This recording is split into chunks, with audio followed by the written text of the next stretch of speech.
Good morning, everyone. I'm back. Sorry about last week. I was sick. Well, I just didn't feel well. I'm back, guys. Um, Aaron is going to join here soon. He's been having a rough week at work. So I've been having I had a good week at work, and he kind of didn't. So he'll jump in when he jumps in. And I did send out a link to Phil Marks from PWT. I understand he's busy or not, but hey, I said Jill League, buddy, just in case you want to join my show. It's totally up to you. Um, we got a really good episode tonight. Hopefully, Aaron shows up because he kind of wants to do some things real quick. So let's get on to the first thing I'm going to talk about.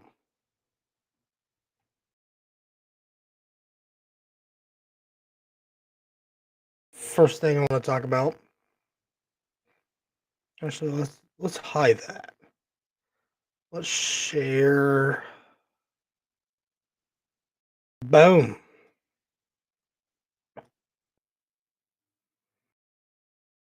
Oh boy.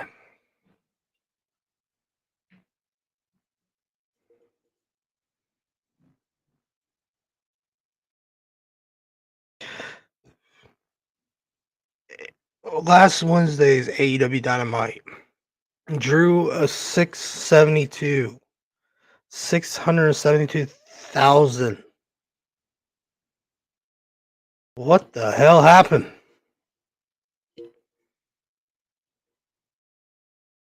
My goodness. Jesus.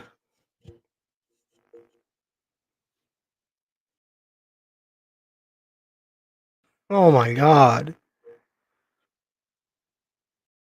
I said the last time you guys went over a mill was in September of 2022. Was that around CM Punk? Probably not. I don't remember. Um, sorry guys. Let me just get right with you guys in a minute, real quick.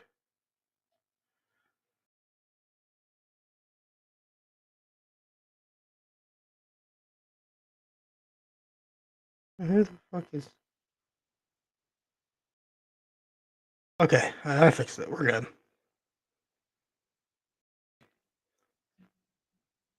SmackDown's been stuck on a 2 mil. They've been on a 2 mil run, but they did drop a little bit in September 2022. That's when Raw hit over 2 million. Look at that. Boom, boom, boom, boom, boom, boom, boom, boom. While AEW's on the bottom. 672. I didn't even watch the show because I was at work. Boy, I was told it was a horrible show. Even your quarterly year over year change has been dipping. Rampage has been dipping. Raw's been dipping a little bit. SmackDown's been the same. AEW, NXT's been going up on the quarterly numbers. Then on the quarterly for the 18 and 19 demo, NXT's been rocking. Yes, NXT's right here in the gold. It's a development company, so they're not going to draw a whole lot. They're not going to do this. They're not going to do that. But that's kind of sad where it's just kind of sad that AEW's been drawing the same numbers as close to NXT. That is sad. Omega's not helping. The Young Bucks ain't helping. Okada ain't helping. Osprey ain't helping. And Mercedes Moné ain't helping. So is Tony Storm is not helping. Tony's Mr. Khan booking has been so horrible. All right, I got an update. Aaron will be on in 5. Um, um, it is what it is. It's just AEW has been drawing almost exact numbers as fucking NXT when NXT was in the prime when Triple H was running it. It's been first they shit on Swerve ever since he won the World Heavyweight title. He's your first African American World Heavyweight Champion. Well, I don't know why it's African American. First Black World Champion in AEW history, and you guys been shitting on him. But the whole him and Christian Cage thing has been all right. The whole Young Bucks taking over the world with Jack Perry and all them has been horrific. The whole Young Bucks and all that. They can't even they can't even draw over 750. That's how sad this company is.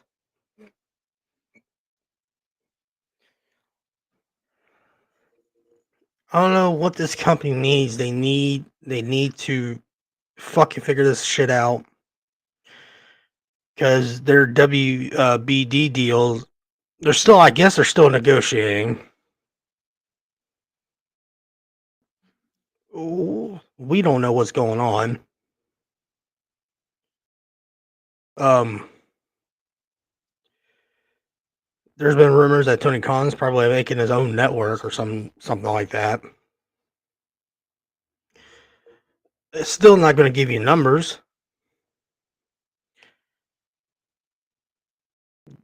even though um, your Big Bang Theory people turned the channel. Even though when they first did that on TBS, they've been starting out in a million, but usually they drop around 800, which oops, that's not bad. Now all these Big Bang Theories fans are just not really. I don't know if they're watching the reruns anymore, or I don't know what's really going on. Now they've been constantly dropping. They've been starting around 700 and been staying at 700 for the longest time for the last 5 tapings, I think. The last time they hit 800 was the whole footage thing for All In with the whole CM Punk and Jack Perry thing. It's been a horrific. It's been a horrific year so far for AEW. While WWE is still hitting millions to 2 million, making all the selling tickets. They're doing really well at international. They did really well in France. I thought Backlash was really good.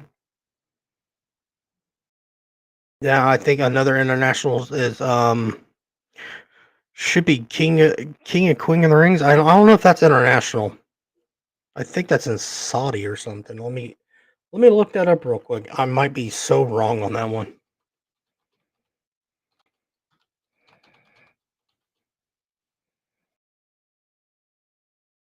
Where is that at? Yeah, it's in Jeddah, Saudi Arabia this year. So this long stretch has been international so far. I think it will stop around SummerSlam, where they go to Cleveland because they got the Saudi. They're going to be in Saudi Arabia next. I think it's next Saturday. Then I think it's Clash of the Castle, which is in Glasgow, Scotland. Then Money in the Bank will be in Toronto, Canada. It'll be June, July. Yeah, then August will be SummerSlam back in the United States, where they're going to be in Cleveland at the Cleveland Brown Stadium. So I just it just This has been a rough year for AEW. Not only that, the whole Harvey Weinstein joke, that was Tony was a little too late on that joke. He looked like a fool at the NFL draft. Now they're saying that he might do a wrestling match with Jack Perry, probably an all-in, I guess. The Forbidden Door's not really selling well, I guess. New, there's been some on and off things with AEW and New Japan, but hopefully there's nothing wrong with that. Hope they settle that shit down. Um,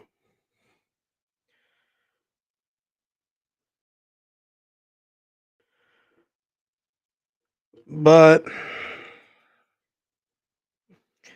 hello everyone, whoever joins, welcome. Aaron will be on in a little bit, so I'm talking about the EW ratings ever since July of 2022. We're gonna go over it. I've been going over it. It's been a rough year for AEW. Rampage, no one really watches it. Collision hasn't been really watchable since CM Punk left. Dynamite's it's a hit or miss.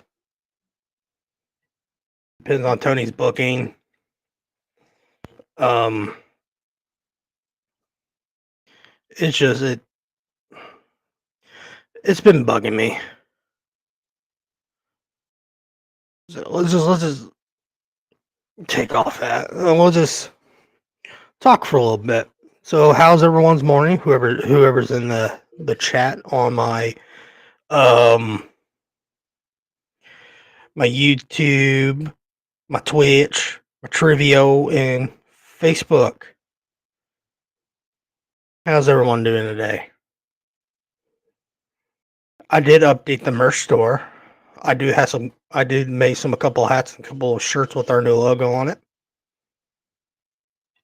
Go ahead, it's in the link in the bio. Go ahead and swing by and check those out. I'm still giving some ideas on designs and shit. Hope y'all don't mind my Cody Rose meme face. Later on today, I'll be going to a minor league baseball game, so I'm going to have a long day today. Also, I've been uploading on Facebook. If you guys follow Savage Wrestling Podcast Facebook page, I've been uploading some. So far, I uploaded to episode 1 through 5. I will upload probably later.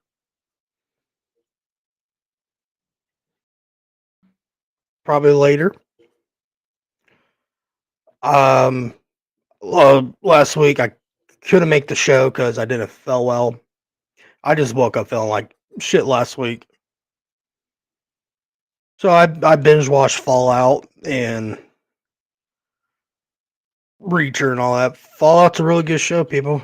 Get your hands on some Amazon Prime. Go watch it. It's really accurate to the video game. I'm a huge Fallout guy. I love Fallout games. Hope everyone's having a lovely morning, or lovely night, or lovely evening. Depends on where you're at. Like I said, Aaron will be on here in a little bit. So I'm gonna cheer him up. He's been having a rough week. Hopefully he said he'd be joining in 5 minutes. He's been having a rough week, so I'm gonna cheer him up.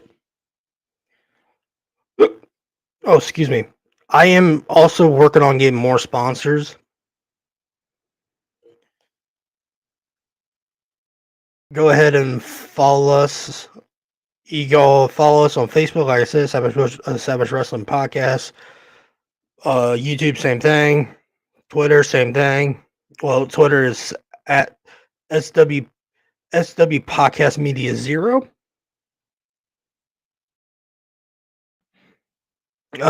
TikTok Savage Wrestling Podcast.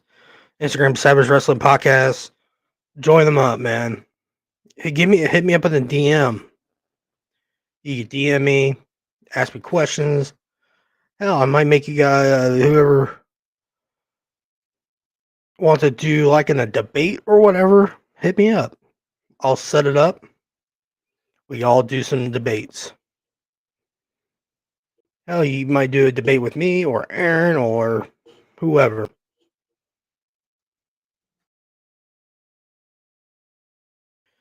Um,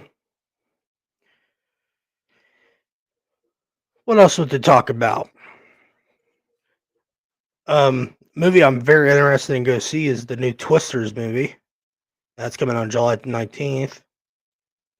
And my favorite country singer, Luke Combs, dropped a banger of a song for the movie. No, it's not the same from the 1996 film where Van Halen was rocking that soundtrack with the Red Hot Chili Peppers, Goo Goo Dolls, and all them.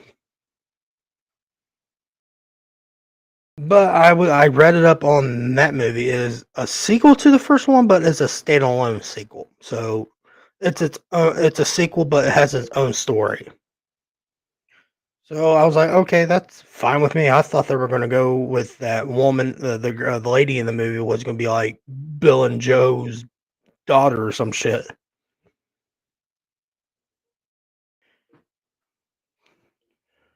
People just also got a rant here soon. I was going to do it last week, but I didn't. Like I said, I woke up didn't feel really well. I think because I slept too hard. That was my problem. I slept too hard and I woke up with a migraine. That was fun last week. I dealt with a fucking migraine all week.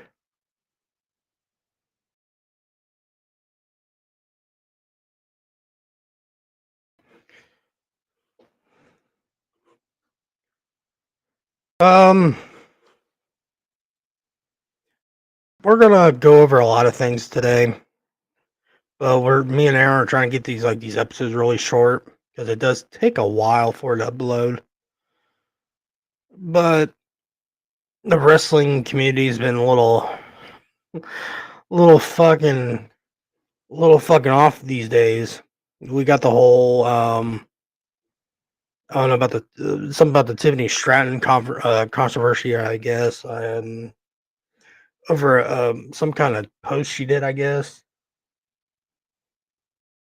About Jade Cargill or something. I don't know what's going on in that. If someone will know, just give me a holler on my one of my social medias. I guess it was like a racist thing. I guess I don't. Uh, this how bad it was. I was barely on Twitter for like 2 weeks. I was just so busy at work.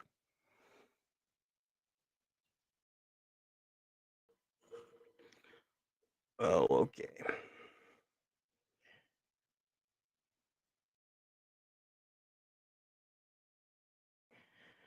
I know what I could cheer her up with.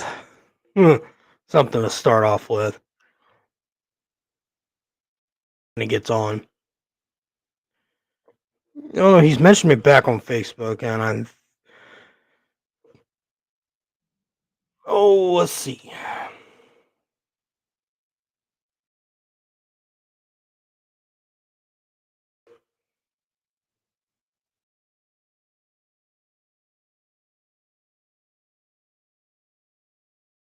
Why did I hit that? No, no, no.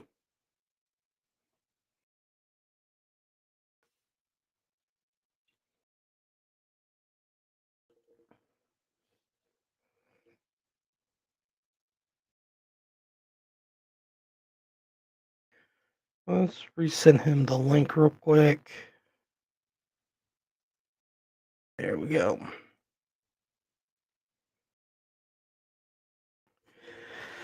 Oh, a lot of shit to go over. But first, let's just start out with something real quick. Oop, wrong. Nope. Oh, shit. My fucking computer's acting up now. There we go.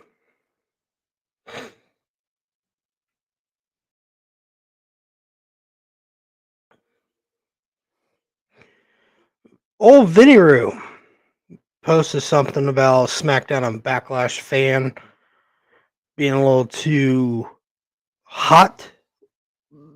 Backlash at SmackDown in France. Him posting this saying, watching WWE SmackDown, how freaking annoying is this crowd?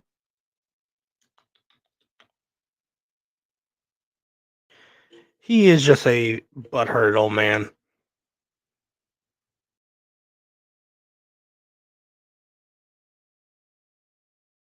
It's Michael Tubman dude too. He's just a fucking fat wash. Hey Aaron, how you doing today, buddy? I'm tired as hell. I've been working 10-hour days dealing with people with shitty attitudes. Like, bro, last night really tested my fucking resolve because I don't know what I don't know what a dolphin with Down syndrome sounds like, but if it's close to what I had to fucking hear all night with this one girl trying to sing at the top of her lungs, I might have to shoot a dolphin with Down syndrome because goddamn, it this listen. I don't mean to like cut you off and go into like my own shit. Hi everybody, it's Aaron Baker. I'm in a fucking hostile mood. This one bitch just does nothing but give me fucking attitude, and she expected me last night to give her a big old fat hey, thanks for helping me out, when it's part of her fucking job as a cell operator to figure out what the fuck is wrong with her machine and then try to fix it. And if she can't fix it, then I gotta fix it. So fuck her and the fact that she thinks that she deserves a thank you. You know what I'm thankful for? Absolutely not a goddamn thing. No, you came in on the right time. I was just talking about Vince Russo's post about SmackDown and Backlash, the crowd being annoying. Oh, it's a good thing that you brought up good old Vinny Russo, because that I figured I was like, well, so he's coming in so here in any second. so James and I have been talking throughout the week when we can, and I asked him if we could talk about something, and this happens to involve Vince Russo. So I will let you cook for however long you're gonna cook, and then we'll go ahead and talk about Well, I answered. I was like, sounds things. like a plan. Sounds like a plan. Yeah. Well, Vince Russo posted on Twitter saying that watching WWE SmackDown, which it was in France on the 4th of May. Yeah, we're behind. I didn't feel good last week. I told you that from the start. And he was saying how freaking annoying it was. So, it's called an international fan. They're going to be as loud as they can. Do you understand? Here's the thing. Do you understand? Like, all France and those foreign countries, all they really get is like a tour, and then they have to watch on their local affiliates or whatever the fuck. Because there have been times where I've watched streams illegally of events, and they go through like Sky Sports or some bullshit or whatever. But like for France to get like a pay-per-view, It's a rare. it's a fucking huge deal. Mm-hmm. I didn't mind the crowd because quite frankly I was high as fuck, and I thought that the crowd really brought something special into everything. So yeah, Vince Russo, go fuck yourself, bitch. Wait a minute. Wait. He was complaining about the crowd. Yeah, he was complaining about the crowd and the SmackDown Okay. edition All and right. So Backlash being in France. are we just gonna ignore the fact that he was the writer for the WWF in its hottest period of the Attitude Era? Are we just gonna ignore that? All right, Yeah, cool. because he booked a couple of fucking events in fucking international.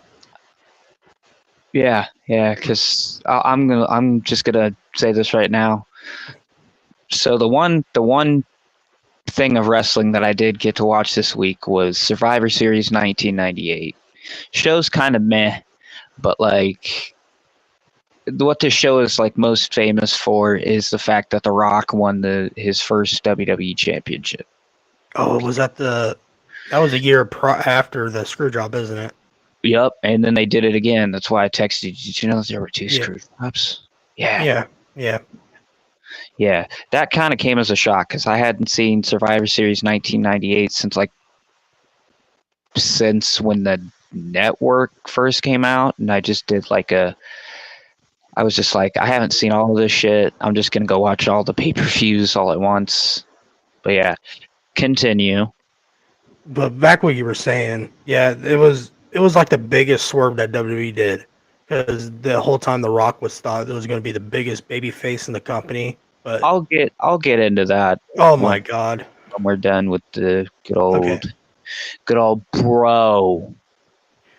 But this and this Michael Tobin guy, he's also a big fucking ass kisser to fucking Russo. Was I like was I was gonna say a word that could potentially get us in trouble. I'm glad I stopped myself. fucking, he's the biggest ass kisser. He was one of the few that's been shitting on me, and I kind of shit on him back, and he too pussy enough to reply back because I kind of told the truth on him. Because I kind of told him he looks like a creep. So he was saying, "Wait till you see backlash insufferable, bro." And Vince Russo, and Vince Russo replied, "Yeah, I won't be watching it." But you still watched it, you dumbass. What a fuck. Because you posted about how fucking annoying the crowd was in Backlash. You fucking idiot. You are the most dumbest fucking person on the fucking planet. God. Damn, son. On the planet? I don't know. I don't know. I No, work no, with a couple of people that could. no, the fucking aliens are way smarter than him. Well, yeah, Hell, if they, because aliens are. no, hold on. If the aliens did ever fucking invade this fucking planet, we'll just give them fucking Vince Russo. Tell them, here, deal with this fucking cockwaffle for a while. Come back. Here, on that, here's Vince Oh, McMahon. this is Vince Here, Russo. here, since you got Russo, here, take McMahon while you're at it. This is Vince Russo, and I've been abducted by aliens, bro. Aliens, bro. Let me tell you, the Alien Wrestling Federation. What a joke, bro. God. I don't need a rant about this guy because if I remember, it was like 4 episodes ago. I went on a fucking hour and a half rant about Russo, Yeah. about how his booking was in TNA, how he lied to how TNA lied to the network and shit, saying that this Russo don't work here anymore, but the whole time he was secretly working with fucking TNA. Now look at TNA now. Now they're retards for firing Scott D'Amore. Oh my god, man! I'm on a fucking. Oh, hold on. Speaking of fucking twat waffles on fucking Twitter, you ready for this, Aaron? Are we gonna get into the Sky Blue thing where there was a fan that was harassing her last It'll week? that in a little bit, but remember the thing I sent you about a bunch of Kyrie Zane fans? Remember that? Remember the screenshots I've been sending you?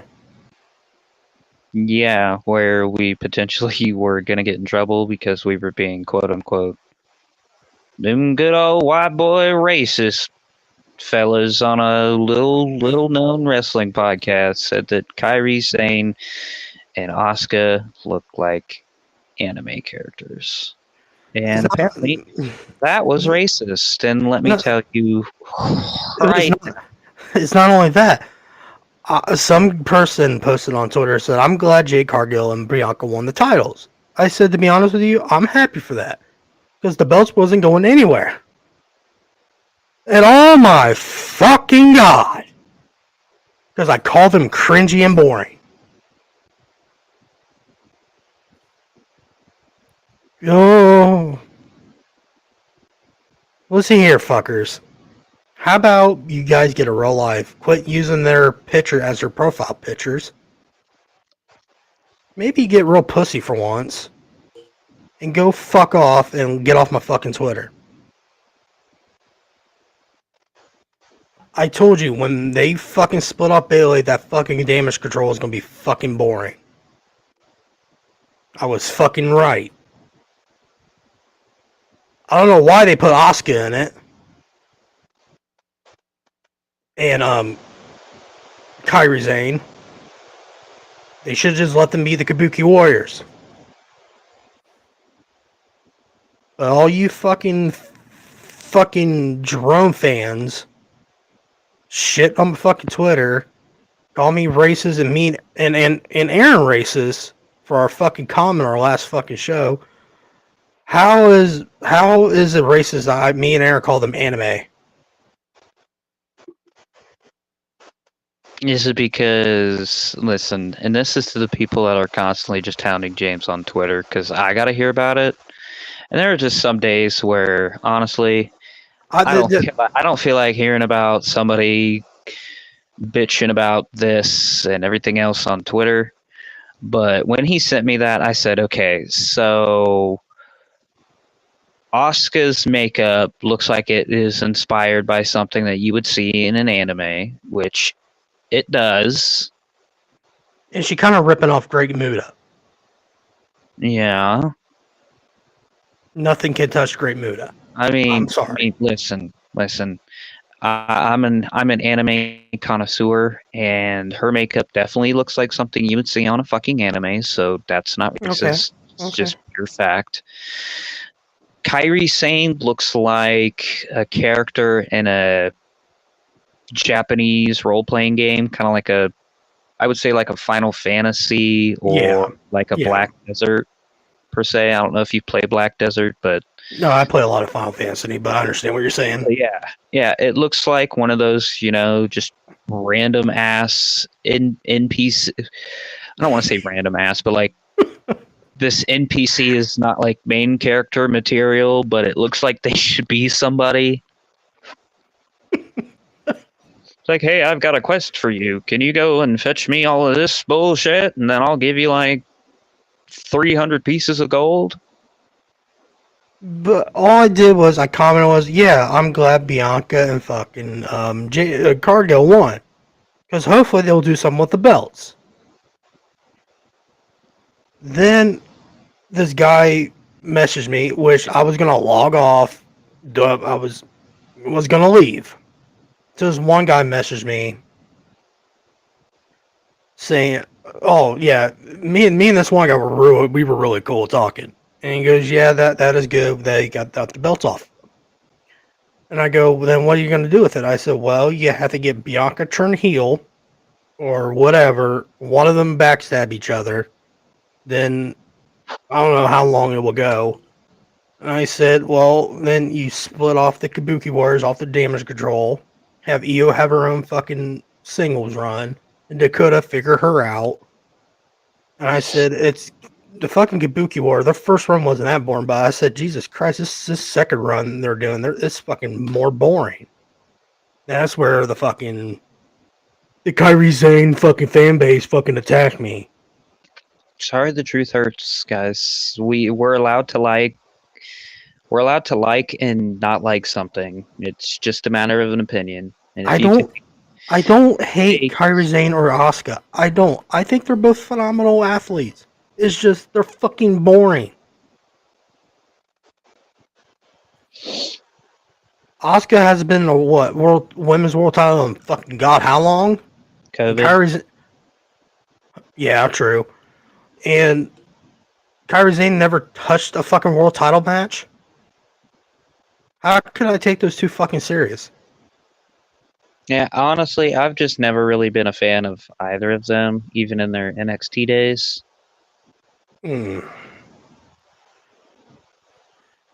It just, and I kept getting attack and attack, and I was like, and that's when I screenshot it and I sent it to Aaron. I said, "What the fuck should I do?"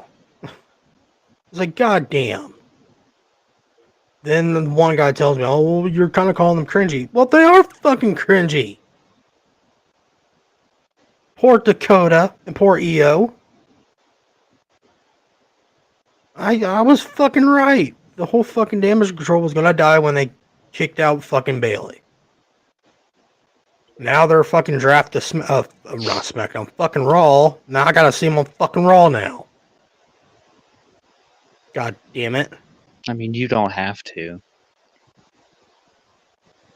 No, because if I like, You can let's just just say be like, oh man, wow, there's damage control. I'm kind of hungry.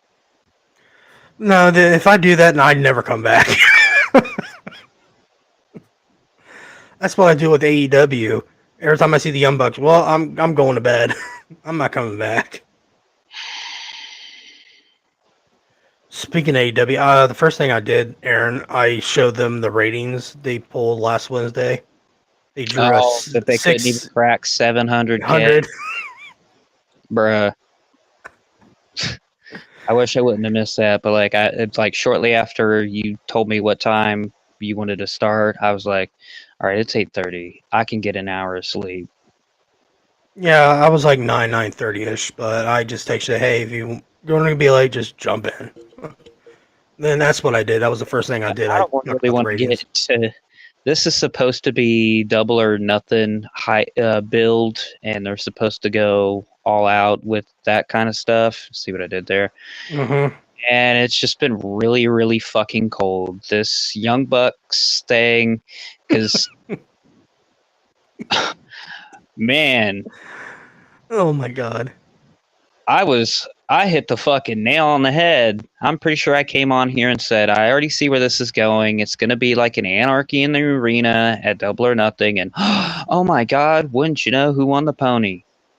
I like how they replaced Eddie Kingston too, because Eddie Kingston broke his fucking foot They replaced a crippled guy with another with crippled another crippled guy. who, if I can recall, Got last hit by a week, like bus. week prior, got hit by a bus. Like, and I texted you as soon as I saw Darby Allin was back, and I said, you know, it would be really funny, but also not funny, is if Tony Khan got like the street view footage and it just Oh shows my god. were the ones driving the bus. Oh my god. Dude, if I tune in, if I see on Dynamite that they show footage of the Young Bucks driving a bus, and they go, "Oh my God, is that Darby Allin?" And then they go, "Yeah, let's run him over." It makes me wonder why the Young Bucks are driving the fucking bus. What the fuck? I don't know. Oh my god. Then I guess it happened after Dynamite, or well, I can't remember if it was Collision or Dynamite. That Dax Hardwood fucking made a speech about Cash, his little criminal record he had last summer, about the little pointing out the 9 mil right in front of a person while he was driving. Hey, listen, man. I stand with the Cash Wheeler there, buddy.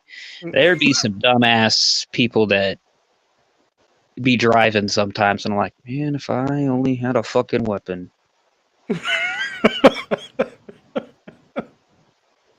Because listen, a man can only get cut off so many times before he just loses all sense of control, and at the next stoplight, gets out of his car and go like, "What the fuck, asshole?" It's not only that. There was a meme too. You remember when they did the little graph saying that the Young Bucks are going to show the all in footage? They did that, but instead they're going to show the fucking POV footage of Dax, fuck Cash Wheeler's incident from the car view. I was like, oh my god. Oh my god! So I was like, oh wow, it's the Young Bucks, Jack Perry, and Okada taking on Team AEW, which is a bunch of ex-WWE guys. Oh, don't you know about that? Surprised fucking Edge wasn't in the match. He's feuding with Malachi Black and the House of Oh, that's still going? Oh, wow. Yeah. Yawn. They're gonna fight in a something. I try. Oh, Jesus I fucking thought that Christ. said I'm glad I work on Wednesdays. it's Wednesday night, and you know what that means. Big dairy truck. I don't. I haven't. Khan is a cuck. I haven't done dairy since I returned. I've been doing fucking drink the juice aisle and all that shit. Damn, I'll be back in that cooler. damn son. Oh my fucking god. When I was going through, well, the funny thing is, I was going through Twitter. I usually go through Twitter on lunch, and I'll see like the highlights and shit from the Dynamite. I'll be like, oh, thank fucking god I worked today. Yeah, when I worked at Walmart, that used to be the highlight of my week. Last day off, and I get to watch AEW, and like most of the Well, time, I was on my phone. well, funny thing is, my dad will be home still when I get off. I get off early on Wednesdays. If Mhm. you want to watch Dynamite, I'll be like, fuck no. No, I'm going to bed. no, thank you. I seen what the fuck happened. You watched it? No, I watched some clips and shit. I don't want to see the rest. I don't know. The one thing's been interesting is the Christian Cage and Swerve rival so far. Nope, That was nope. the only thing that entertained me the whole fucking show. That's big ass no. Or that, or the fucking Tiffany Stratton controversy where she kicked a baby in Bianca Belair's belly. Are we doing an abortion angle again? I don't know. I'm just all I know. Fucking Tiffany Stratton made a video of fucking Bianca being in a fucking cage, which I didn't know what the fuck was going on. Then some people say, "Damn, they're kicking the baby in her belly." I said, "What the fuck? Is she pregnant?" Yeah, apparently I saw that this morning. I was like, But "What the? What the?" anyways, I don't want to talk about fucking AEW. That's gonna get me fucking going. What I do want to talk about is this. So I've been watching all of the Attitude Era in its entirety. I am currently on the ass end of 1998. Like I said, I just watched Survivor Series 1998. To me, 1998 was a really good time for WWE. And That was my favorite year. we're smack dab in the Vince Russo era. And the only reason why I know that we're smack dab in the Vince Russo era is because there's so much going on at one fucking time. Everybody on the show has something to do. And I saw something, and I think it was on the November 16th edition of Raw that just made me cringe. And it has to do with Road Warrior Hawk. Oh my fucking god! Yeah, where he's been acting like he's gonna that Kill he's himself? Yeah. yeah, and they made it Mm. look like Draws pushed him. Yeah, I saw that. I was like, oh my god. But that's not what I really want to talk about. There are two men in this era that no matter what they're doing, I have to see what they're gonna do next. And these two men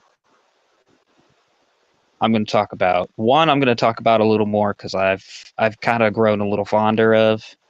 The two people that are like really saving graces, besides like the main players like Mankind, Austin, Rock, Undertaker, who the last episode that I watched hit Stone Cold Steve Austin in the head with a shovel. I'm not kidding. But those two individuals are the Lethal Weapon, Steve Blackman, and I think you better recognize who the fuck I am, Mr. D'Lo Brown. You actually fawned over Steve Blackman? I love me some Lethal Weapon Steve Blackman. I I just didn't. some of the shit that he can do in the ring, it's like so fast paced and perfect for the time. Like, did I see him as being a WWF champion? No. The highest ceiling of where Steve Blackman went is where I definitely expected him to go. Which is like, a mid card guy, like a European title holder. I don't know if he ever wins the European title. No, I think the only belt he won was the hardcore title. Well, I also see that as his ceiling too, because of all the fucking talent that they have, only. But I D'Lo didn't. I Brown, didn't. I didn't mind. I didn't. I didn't. I didn't. I'm sorry for cutting you off. I didn't mind Steve Blackman. I really didn't. It was just I. I was preferred Shamrock because him and Shamrock and Dan Severin. I find Ken Shamrock to be Goddamn, he was a maniac. meh. I find Ken Shamrock to be a little meh. But as I was saying, D'Lo Brown, it has got to be one of the unsung talents of the Attitude Era. Because I was telling you, I was like, right now they got him tagging up with Mark Henry. This is like post Nation of Domination breakup. And the story right now that they have is Mark Henry has sued China for sexual harassment. Yeah, this is where Mark Henry's about to be sexual chocolate. Okay. But I'm not even paying attention to that. I'm more interested on D'Lo Brown's in-ring stuff, like in-ring work, and I have to say it's fucking solid. Like, bro, he hits this sit-down power bomb called the lowdown, and it gets me hyped. Now, it's the same thing with Steve Blackman. Did I see him being like a WWF champion? Hell no. I saw him as like the Intercontinental champion, tag team guy. But like he put in solid work, and quite frankly, I'm tired of people not appreciating D'Lo. D'Lo was a big guy too. He was like 280, and he fucking moved like a cruiserweight. Yeah, really good. I mean, I love the chest protector. That shit is fucking hilarious. That happened during the Nation, didn't it? On fucking commentary, Jerry Lawler's like, he's still got an injured chest. How is he wrestling? And I'm like, all right, this is dead in the water, but it's hilarious because Jim Ross in late 1998, early 1999 becomes just unhinged with the whole Vince and Austin thing. God damn it! God damn, this is son of a bitch! I can't say what I want to say on the air, but this is ridiculous. I know you're not that far. I know you're not. I know you're like not. You're not getting there. But boy, with him and Triple H going at it, wait till you get to that fucking shit, dude! You son of a bitch! Listen, say what you will about Triple H and his backstage politics. Oh my god, him and Jim Ross were perfect together. Fucking listen. He in this era, he's not at Survivor Series 1998, right? Oh my god, he's got a knee injury. I haven't seen Triple H since SummerSlam 1998 after he got hurt, and I'm constantly sitting here like, okay, you can bring back Triple H at any moment now, because as much as I love The Rock and everything else, but you need to put Triple H in there just for gotta have Triple H in there. But I have to say, my match of the week is The Rock versus Mankind at Survivor Series. Bro, there's a spot in there. Mankind's got the ring steps, and fucking Rock just hits Mankind with a chair. Mankind drops the steel steps, and Rock just proceeds to fucking just beat the fuck out of these ring steps. And I have to say this. Mankind takes one of the, not the nastiest chair shot that he's going to take in this feud, but it was fucking brutal. I think I know what you're talking about. Yeah, I made that noise too. I was like, ooh. Because I know what you're talking about. I know what's coming. I know what's coming down the road.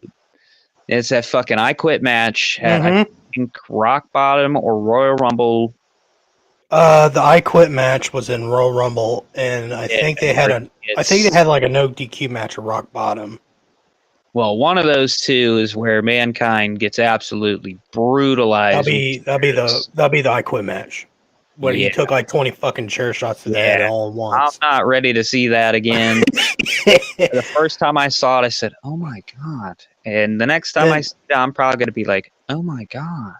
Then after those two matches, I think they have that halftime heat where it was an empty arena match. Then I think they finished it off in a ladder match on Raw. Yeah, I will say I am kind of excited to see the butts and seats moment. That was a good feud for The Rock. Yeah, good first feud for the title, and then where we go. Stone Cold comes in. Yeah. Oh my god, what a day to be a wrestling fan when I was little. I didn't even get to witness this era, so this is my god, new beautiful and fresh to me. So, not really a big fan of what they're doing with Terry Runnels though, because this is the dreaded abortion angle. Oh shit! I'm fucking really excited for this. Is this when D'Lo? Did this happen when D'Lo bumped her off the ring? I honestly have no idea. I haven't gotten at that point. Okay, you're not there yet. All right. Kane's gonna choke slam her little tiny ass, and it wasn't. Like Kane has been on Monday Night Raw, just coming in match after match after match and just choke slamming people. Yeah, Kane was kind of a little stale around that time. Yeah, I'm honestly ready for Paul Bearer to get off my TV screen because I've been watching all these Raws since the very beginning, and I'm kind of tired of the Paul Bearer character. Like, I am fresh into the corporation right now. That's where. Oh my god! Yes. Yes. Yeah, Taz, the Boss Man, the Stooges, Shamrock, The Rock. Main Street Posse hasn't joined yet, right? No. Okay, so we're into the beginning of the corporation. Actually, I can pull up the exact Monday Night Raw that I'm on. Speaking of the bumps you said about Mankind, remember that bump he used to do when someone throws it, like when they Irish whip him to the fucking ring steps and he flips? Yeah. Oh, Jesus Christ. I always go, ooh, fuck. Because he makes that loud thud when he fucking flips over it. I'm on November 23rd, 1998. So we're so you're moved from Survivor. Yeah, okay. And Shawn Michaels just got announced as being the new commissioner. So. Okay, so all right. Okay, so you're around that spot where the corporation has started. My next pay-per-view is Rock Bottom. Okay. So you're getting to the hot. You're getting there. Yeah, I'm kind of hoping because here's the thing. I'm about to be like 2 weeks behind on my Nitro watch throughs because I've been so invested in this Attitude Era stuff. And it's kind of hard to go back from the Attitude Era and watching Nitro. Watching pre-NWO Nitro. Because I'm going to tell you right now, that Nitro, I think, is the Nitro where Scott Hall comes out is next week. Oh, damn, you're way behind on Nitro. Well, yeah, I watch Nitro every week, like every Monday. Oh, shit. So I'm going through a week-to-week progression. Started back in September of last year.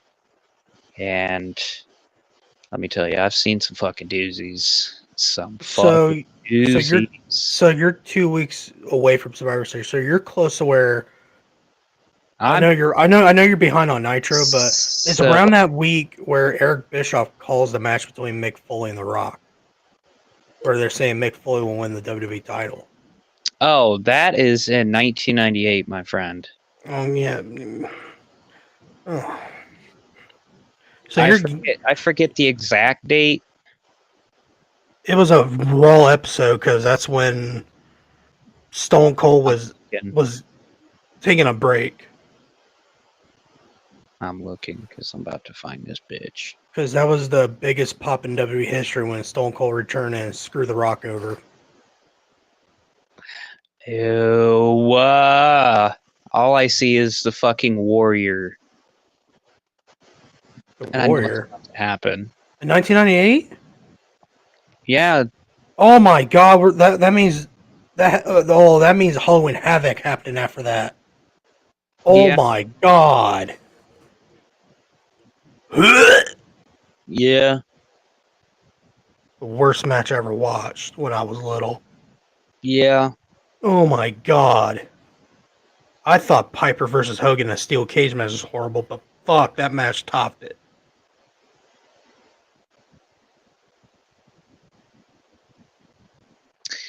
But yeah, the Nitro that I'm currently on, the Giant just became world champ. Oh damn! Oh shit! Yeah! Wow. Next pay per view that I'm on, which I'll have to be watching this weekend, is Slamboree, if I remember correctly. One month. It's One month did Big Show win? Big Show Giant win the world title. May 6th, 1996. Then it will be Slamboree. It should be Yeah. Slamboree. So the Nitro that I'm on is May 13th, 1996, and then I gotta watch Slamboree. But it's really hard for me to go. Oh yeah. There it is. May 27th, 1996 is when Scott Hall comes out of Oh nowhere. man, And I you're. can't honestly, Oh wow. I cannot wait to get into this NWO stuff because I've watched it once before up to a certain point, and then I got tired of it. But I'm kind of excited. So you're Attitude Era. You're getting there on the Attitude Era. Now, oh, the Nitro. What you said when Scott Hall Nitro's came in, I said, oh, he's getting ready for the NWO Nitro's formation. about to be lit. And if I remember, that'll be the 83 weeks in a row where they keep beating WWE. Yes, sir. That's when it started. Oh my God. You see that Dave Meltzer gave AJ Styles versus Cody Rhodes match a 5-star match?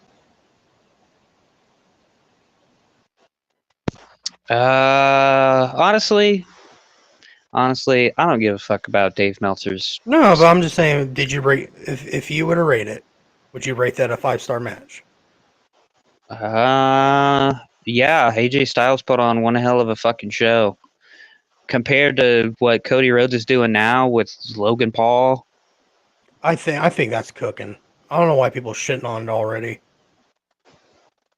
Because, quite frankly, I don't like Logan Paul. But god damn, he's such a heat magnet. Who else you could have fucking faced? You can't fucking face Randy Orton just yet, because he's Yeah, still. he's a heat magnet, but so is an oven. Hey. He's the only wrestler, well, besides Dom, that gets booze.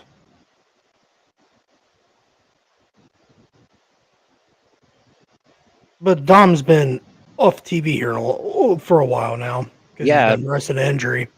No, I'd boo Logan Paul too because Prime sucks ass. I don't think they're booing because of Prime. They're booing because of his little scam he did. Yeah, well, that's on him. Prime ain't that bad. I just think you're just drinking the shit fucking flavors. Prime is trash. You will not convince me otherwise. I don't care. I don't care what flavors there are. Okay? I'd rather put all this fucking junk and shit in my body and then just say, fuck it.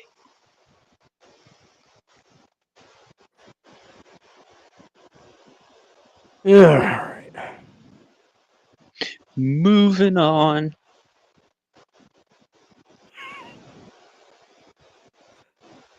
Hold on. Let me. I'm gonna ask you a question. I know I don't really watch boxing, but who do you think's gonna win, Tyson versus Jake Paul? That'll be my last question about Paul's. Ooh. Well, Even though Jake don't piss me I'm off. gonna give Iron Mike a little bit of a plug. I don't know. Like, But my I'm brother. trying But to think of my thoughts here because I am currently hitting a Mike Tyson frozen mango flavored vape right now. But I have to tell you, his vapes are fucking really good. I've only had a problem with one of his before, but he stopped selling those. Thank fucking Christ. But I gotta say, Mike Tyson's gonna win this one, and I know I'm gonna get fucking disappointed when Jake Paul fucking wins. But no, it's funny. My brother read me. My brother's doing boxing classes and shit. He read me the fucking gimmicks they're going through. They have 8 rounds with 2 minutes apiece. oh god damn it! So it's Um, gonna be gimmicked up. yeah, it's a Instead of, gimmick like up match. legit, like with actual boxing gloves. That's so gay. I guess the boxing gloves a little light, a little small. Um, I guess knockout. I guess knockdowns don't count because you got to win by a knockout. Yeah, my brother showed me these rules. I went, what the fuck? Just let Mike Tyson eat this motherfucker. Because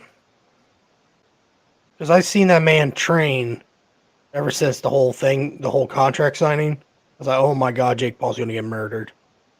Because the way he still hits the fucking punching bags and shit, they're fucking loud.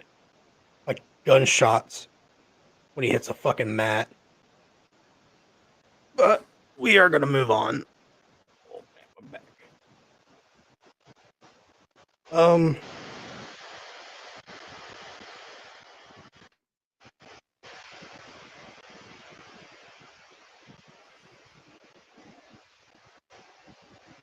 did you see, Aaron, that James Storm is now an actor and a real estate agent now? Nope. No, good for him. He's acting and selling houses. Good for him. All right. I'm probably going to see him on a Can you just fucking imagine him? DIY channel. I'm probably going to see him on a You- fucking real estate channel, probably. Imagine him trying to sell a house, and the people trying to buy the house are haggling him for the price, and he just goes, "Sorry about your damn luck. We stand firm on this house for $250,000. I will not go any lower." Oh my god, him with the fucking the drifter coat and the fucking beer in his hand and his cowboy hat. Oh my god, I swear to God, if I see him on a fucking real estate channel, I'm gonna fucking lose it. Because my mom watches house selling channel shows. If I fucking swear to God, if I see him on them fucking channels, I'm gonna fucking lose it. And now, Ugh. on the HGTV channel, This Old House, featuring former TNA World Heavyweight Champion James Storm. Now listen here, guys. I'm gonna sell this house. I'm fucking drunk. We're gonna renovate this house, and I'm gonna sell it. I don't know. I'm gonna fucking lose it. But on another note, what do you think about the Gable Stevenson being released by WWE? Fuck him. Okay. What did he do exactly? I don't know what happened to him. I've been hearing shit about him. Mm. I don't know. I just heard he fondle a fucking woman or some shit. I don't know. I don't really read up on that. Was that too much? I don't know. I got a segment. I thought about this when I was setting it up. I said, I got a good segment for us, Aaron. I'm going to show you a holy shit clip from an indie show or whatever. I'm pretty sure this is CZW. I'm pretty sure it's CZW. Oh, hold up. Don't kill me. I'm going to show you. If I want to go watch people like break their fucking necks. No, it's not. I thought this was a badass fucking movie, dude. But I'm going to show you a clip. This is Superhuman TV show. This is for all the juggalos and juggalettes. Do not try this at home. All right, do you see this? Do you see this on your screen? I promise there's no neck breaking. Okay. All right, you ready? Okay. Okay. Oh my god! What do you think of that move? Unnecessary. He did like a fucking shooting star fucking sitcom fucking bomb. Really unnecessary to put your back in that amount of fucking pain. I don't know where. I don't know if it's CZW or a fucking. I can't remember the other fucking promotion. PWG. Oh fuck no! They were in a goddamn convention center. I wouldn't know what a PGW, GCW. GCW. No, GCW don't. No, wait. What year did they start it? I don't fucking know. I know they started really early.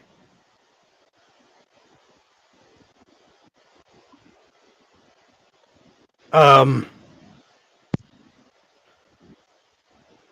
on a note, WWE Money in the Bank will be on Saturday, July 6th at the Scotia Bank Arena in Toronto, Ontario, Canada. They're almost sold out. They sold over 17,000 tickets.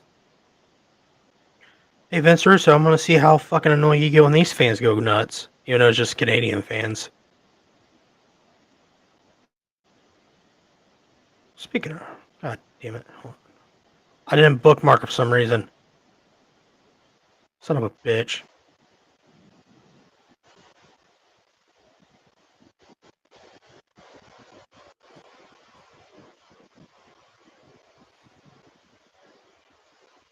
Alright, Aaron, I'm going to give you a match. I want you to think if it's the worst or the greatest. Imagine the pay-per-view called Crown... imagine the pay-per-view name called Crown Jewel. Oh my god. There is nothing ever good that was on that show. So Okay, I'm I going to had give a you... nickname for it. I used to do my own podcast. I called it Crown Stool because the show was always ass. Okay, I'm going to give you 3 shots because there was a lot of shit matches on that fucking pay-per-view. I'm going to give you 3 chances to name this match I'm thinking about. We'll just say, I'll give you another hint. We'll just say they're all 4 old.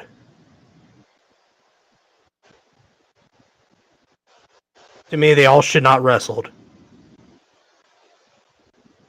And let's just say they shouldn't. This is the Brothers of Destruction. Okay, you got one of them. Goldberg and Undertaker. Nope.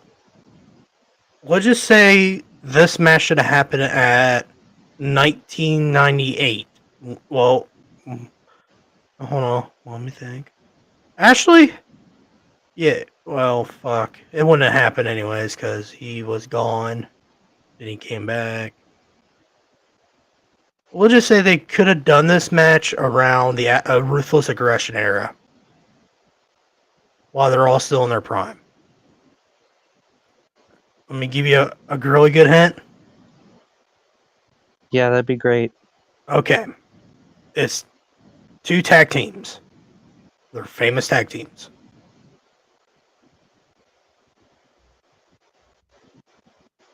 I thought this was the horriblest match of all times. Or Cain Velasquez versus Brock Lesnar. You still don't get it? And they were in the Ruthless Aggression era? I'm just saying, if I would have booked this match while these four are the match that happened in Crown Jewel, they were so old they shouldn't wrestle in it. Four of them. To me, in their prime, they should have had this during 2004-ish, 5-ish.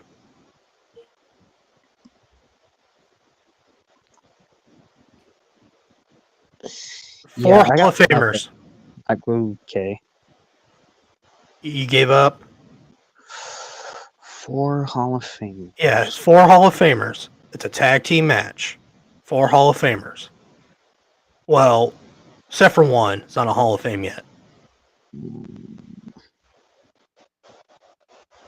I got nothing. I give up. DX versus Brothers of Destruction. I said that. No, you said Undertaker versus Goldberg. Did you? No, that was the first one that I said. I said, are you talking about DX versus the Brothers of Destruction? No, I think you cut out when you said that. All I heard was Oh, my bad. I'm so sorry. Yeah, I said that. I think you cut out when you said it because you kind of like cut it out when you. Then I heard Undertaker Goldberg. I was like, damn, that was a good. That's when I said, damn, that was a good guess. That didn't happen at Crown Jewel, didn't it? Yes, it did. Did it? Yeah. Why did I think it was at the? It was one of Undertaker's worst matches of the last decade. Why did I think it was the one in Australia? That Super Show, wherever it is. Whatever that was, Super Show, wherever the fuck that show was. Why did I think it was on that pay-per-view?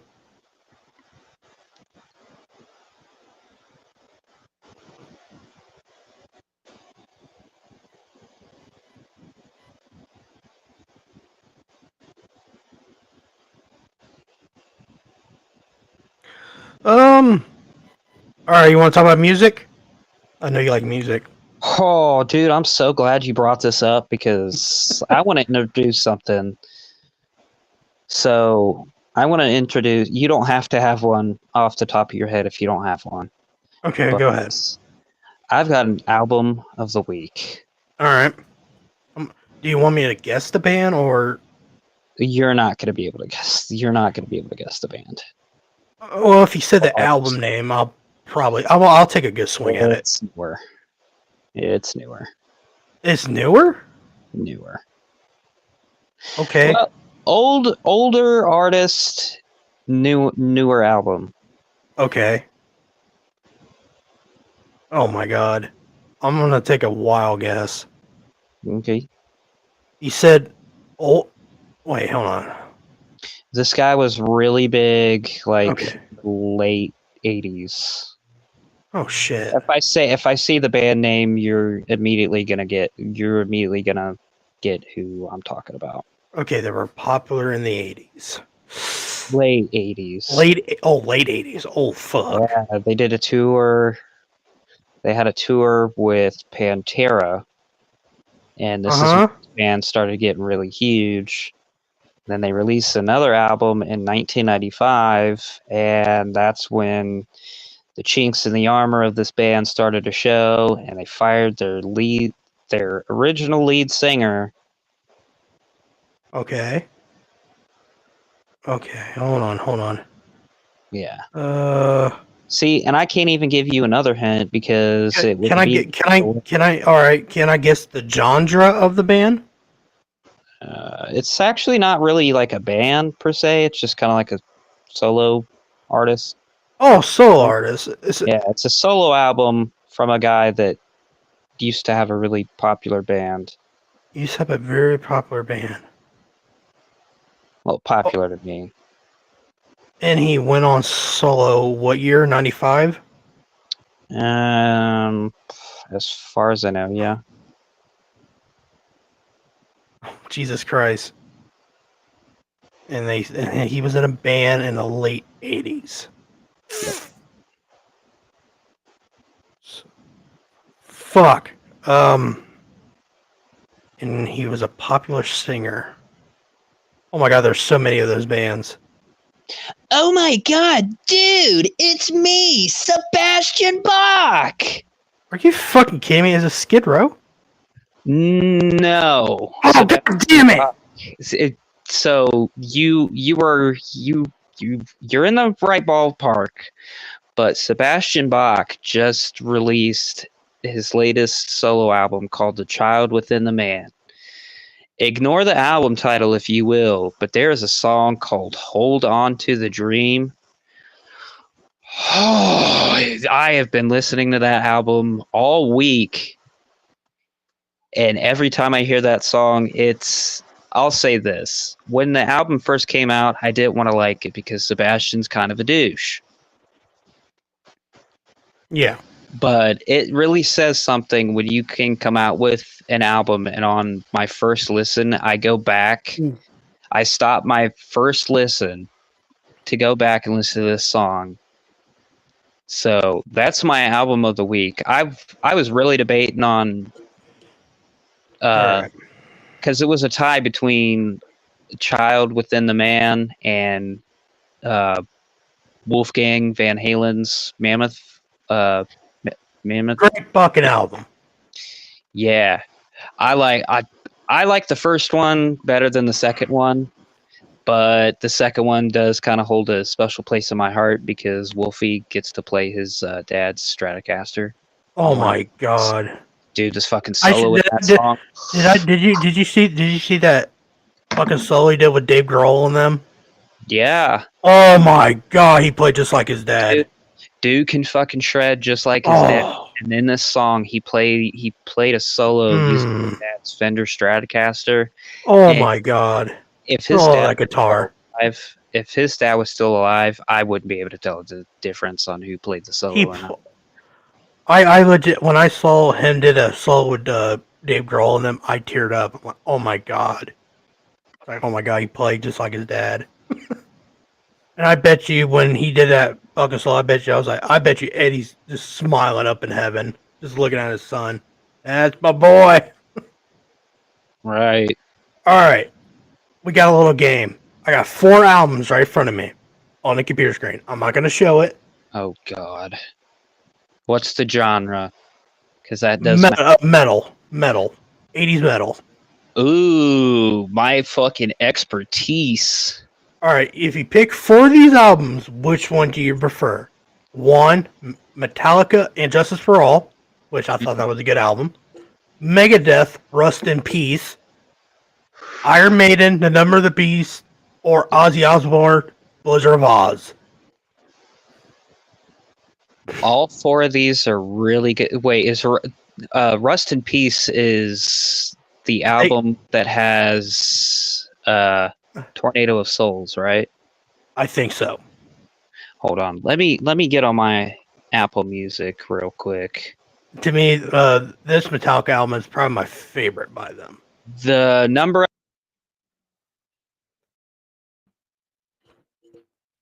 Oh, you still there, Aaron? I think he cut out.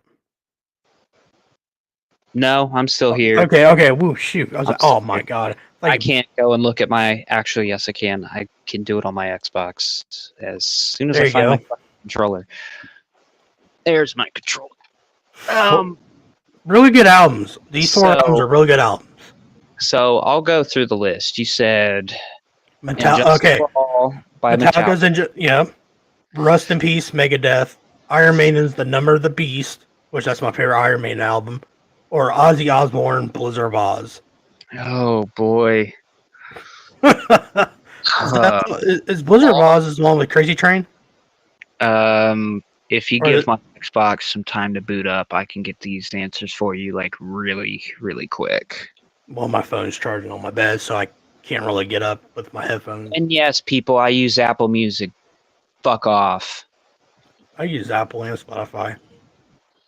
I have to have either or, and I prefer Apple Music. Okay, so we are looking for Megadeth. It's gonna take a minute. Hold on. No, take your time. So I've been adding.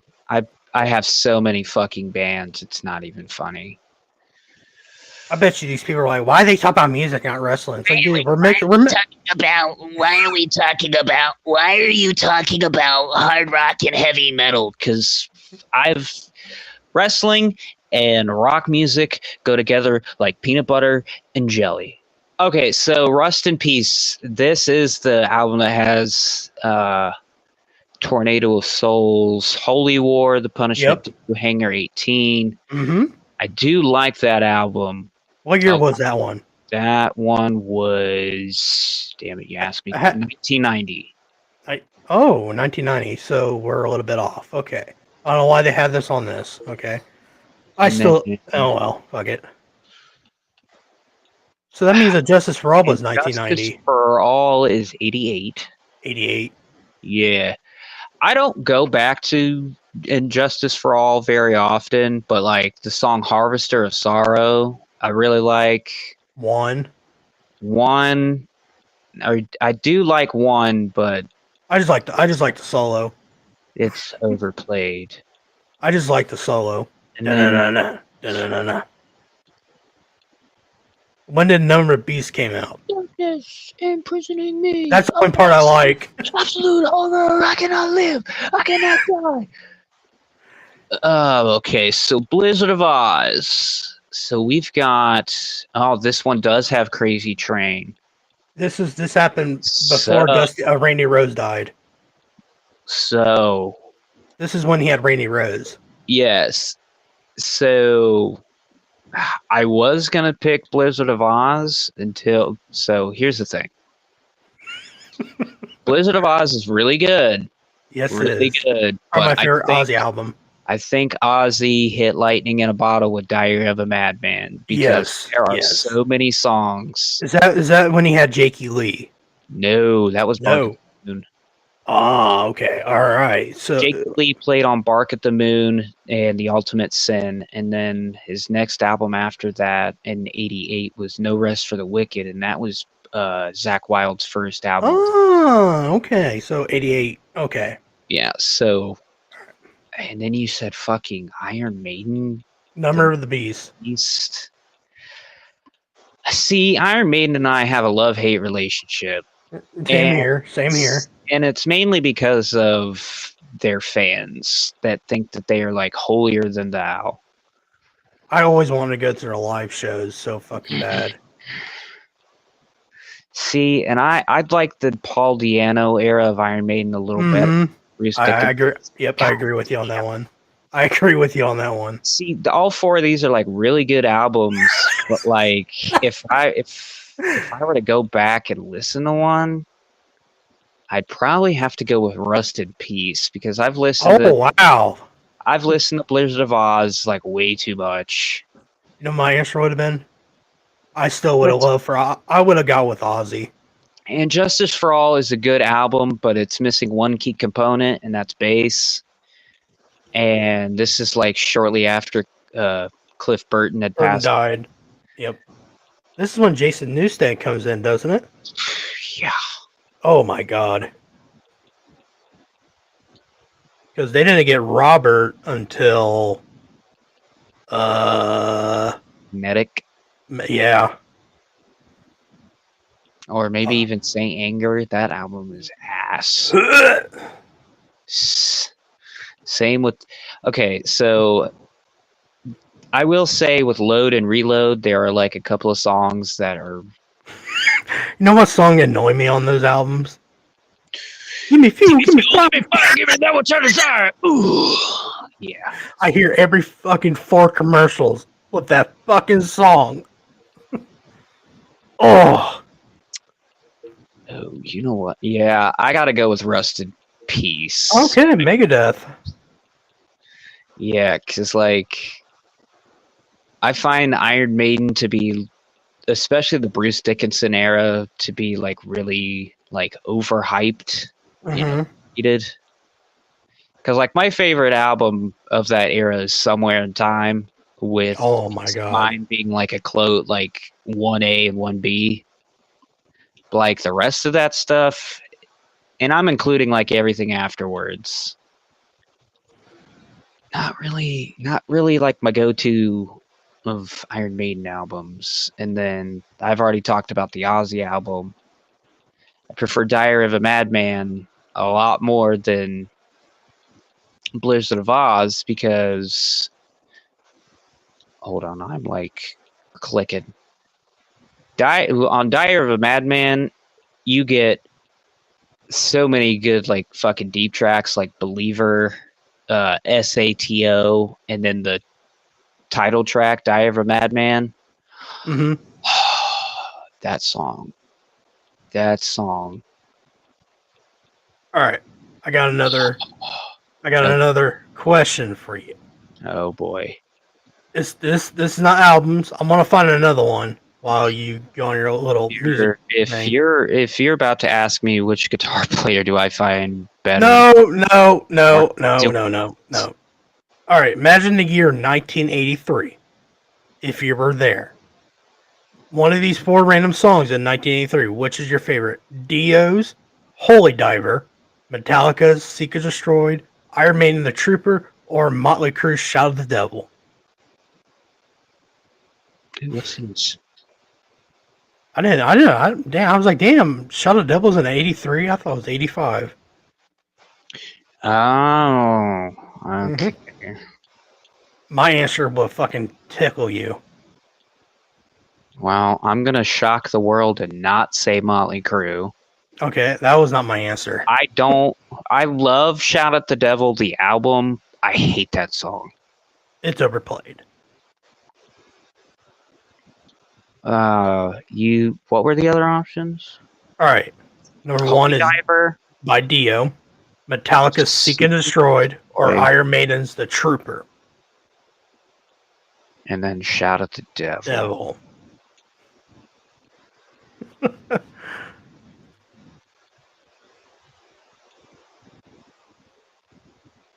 I gotta go with Holy Diver. I picked Iron Maiden, "The Trooper." That song is really good. And like I won't skip it when it comes on my shuffle of over 12,000 songs on my Apple Music. But I've heard it so much.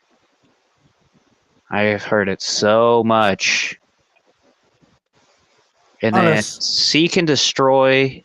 It was overplayed too much. That was like the first song that I heard by Metallica, so I've heard it enough. Seek and Destroy, was that on? Let me take a guess. Damn it! Fuck you, man.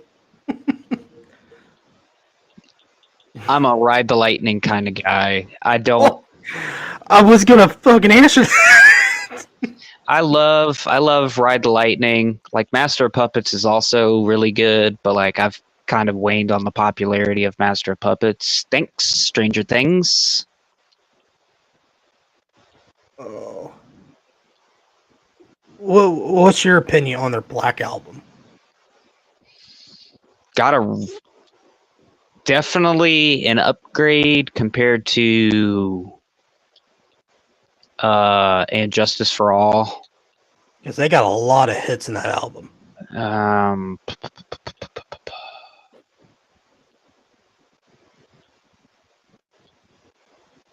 Hold on.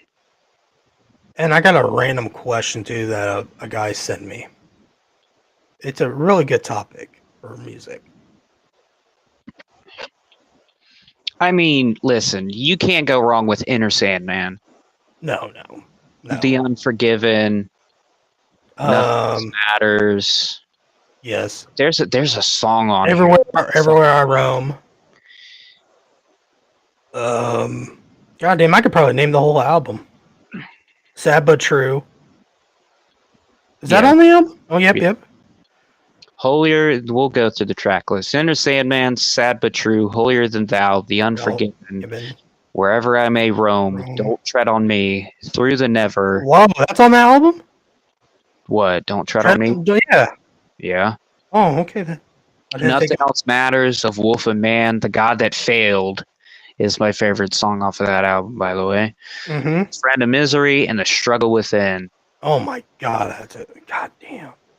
I think I named 6 fucking hits. Okay, so before we, because I could talk about this shit for fucking Hours. Like I'm on such a personal like discovery of stuff. Like I just got into Blue Oyster Cult. Mm-hmm. What else was there? Oh, fuck. I'm. Cheap Trick. Oh, you're going. Oh, wow, you're going old. Yeah. Yeah. But I sprinkle in like, I'll go with like a 70s band and then I'll go with an 80s band, which is getting really hard to discover something new from the 80s because I've pretty much heard everything there is to fucking hear. And then I'll mix it up with like a grunge era band, like a Soundgarden or Alice in Alice in Chains. Chains. All right. I got a song in mind on this question. You ready for this? One of my friends sent this to me. Name a song based on a true story. Red Sector A by Rush. I go with Jeremy by Pearl Jam. Can I tell you the true story about that song? Because that was like a pretty quick answer for me. Yeah, So go ahead. the story of this song is about Geddy Lee's, I think, mother who survived the Holocaust. So yeah, there's that one for you. Or I'm going to name a random song. It's really a true story. I just found this out. Bad Medicine by Bon Jovi. Because Richie... Now, I just heard that song. Actually, hold on. Can I change my answer real quick? Go ahead. I don't care. I'm going to throw out a fucking band that is so fucking obscure. So fucking obscure. Because there are so many songs that I can name off that are based off of true stories, but there is one that I absolutely love, and it's called The Beast by Enough Enough, and it's off their album 10, and it's about their guitar player Donnie V's struggle with drug addiction. Mm. It is such a fucking powerful song, my guy. It is ridiculously good. Or here's one song is by Filter. Hey Kid, Nice Shot. That's a true story. That one song from POD, Youth of the Nation. Yep. That's a good one. Mm-hmm. But the Bad Medicine song was about Richie dating a prostitute that he didn't know was a prostitute. That was a true story. That's how. Did you learn that from fucking that Bon Jovi documentary on fucking? No, it was the Howard Stern interview. No, of course. Fuck off. And Jeremy was about a kid that killed himself. I think. Yeah, I think it was about a kid named Jeremy Freeze that rests his head on a pillow made of concrete. Fuck that goddamn song. Yeah. That song's such a fucking meme. Fucking Christ. Adam Sandler made a fucking joke on Saturday Night Live. Now fucking people are making like these videos. Oh, why did I not mention this one? Fuck me. Under the Bridge by the Red Hot Chili Peppers. Their drug addiction. Oh, that is one band that I can literally sit and listen to. And I think that song was about their drug addiction, or it was about Andy Kaufman's heroin addiction. Mm-hmm. That whole band was on drugs. That dude, I have to tell you. So I listened for the first time last year to Californication in its entirety. Oh wow, really? Not a bad song. Yeah, it's a very, very catchy song. It's a very catchy song. I mean, it's the edge of the world and all of Western civilization. The sun may rise in the east, but at least it settles in a final location. Mm-hmm. Oh yeah. And probably probably, California. yeah. I have a good love for Red Hot Chili Peppers. I really do. Yeah, So, that's so, one band that I need to go like see live just so I could be like, oh man. not only that, my favorite album by them is probably "Suck My Kiss," with the one with "Suck My Kiss" in it.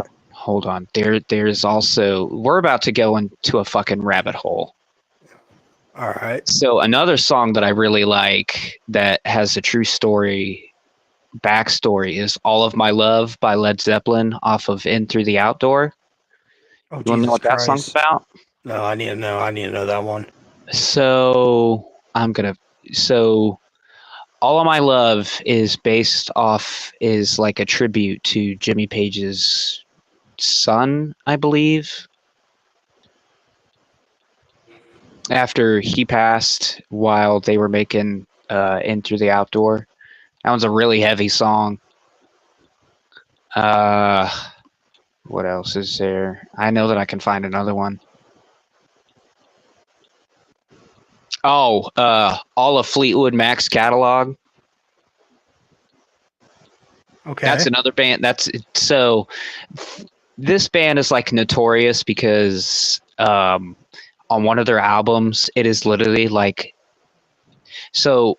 Fleetwood Mac, as I understand it, they would write songs about other members of the band, Yes, that was true. and I just found that to be such a flex. I'm just like, bro. There's another one. Judas, not it's not the song Judas. It's off of the album Judas called Woodsworth's Way, which it's talking about Chris Jericho's mother.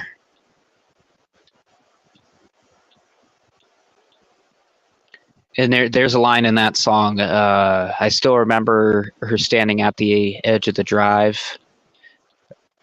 My emotions were never paralyzed. And if you know the backstory of that, Chris Jericho's His mom has cancer, didn't?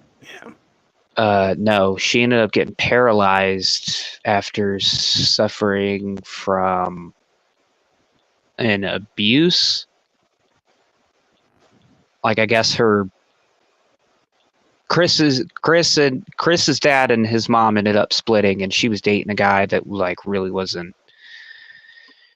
She shouldn't really have been with, and I guess he beat her. And Jericho's about to go start wrestling training while all this is happening, and I by the way, I've read this in Jericho's book. And he said that, he went to the hospital, police officer was there and stopped him and said, "Son, I've seen this look in many people's eyes. And we know what you're about to go. We know what you're about to go do. Don't throw it all away just to get some revenge." He said, "Make your mom proud." And I don't know if good old Chris Jericho's mom is proud of what Jericho's doing today, but he made a pretty good career for himself. A really popular one is "Wake Me Up When September Ends." Oh Jesus Christ! Yeah, That's probably my favorite Green Day album right there. American Idiot? American Idiot. Mine right now is Saviors. That came out in 2023. I don't know Oh if I told you about it, but dude, no. it feels like fucking American Idiot Part 2. It's Okay. that fucking good. I highly recommend people go check that out.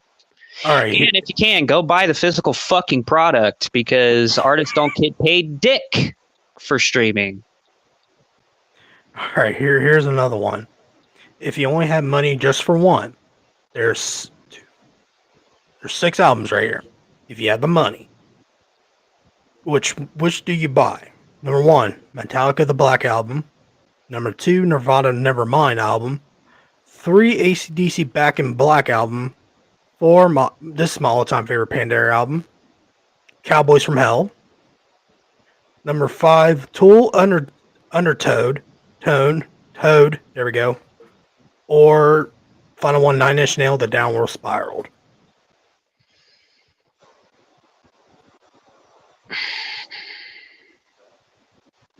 Damn, I was expecting you to say something that I already fucking have. I don't know. I just saw this. I want to see how he reacts to this one. I'd probably go with the Metallica Black album because it's like so easily to find now. Thank you, Walmart. Really appreciate it. I'll go with Pandera, Cowboys from Hell. It's my all-time favorite. Wait, does that have fucking? Hold on, I gotta find Pantera. Give me a second. It has Cowboys from Hell, Does that one Cemetery have Gates. Domination on it? No, that was oh fuck! I can't think of the album. Hold on. Give me a I think it's the second. one with the rattlesnake as the picture. I'm positive. I think it's that album. You are incorrect. Shit, what song am I thinking about? You are incorrect. Domination is on Cowboys from Hell, so I will change my answer just on that song alone. Because even though I cannot stand fucking I can't stand that song. I hate that song. Because Walk and all them is on the vulgar display. Respect. Walk. Are you talking to me? Can you name all the songs off of Cowboys of Hell for me? Yeah, I just pulled it up. We got Cemetery Gates. Cemetery Gates is in it. Yeah, that's a good song. Hold on, let me get the non-deluxe version because that's please do.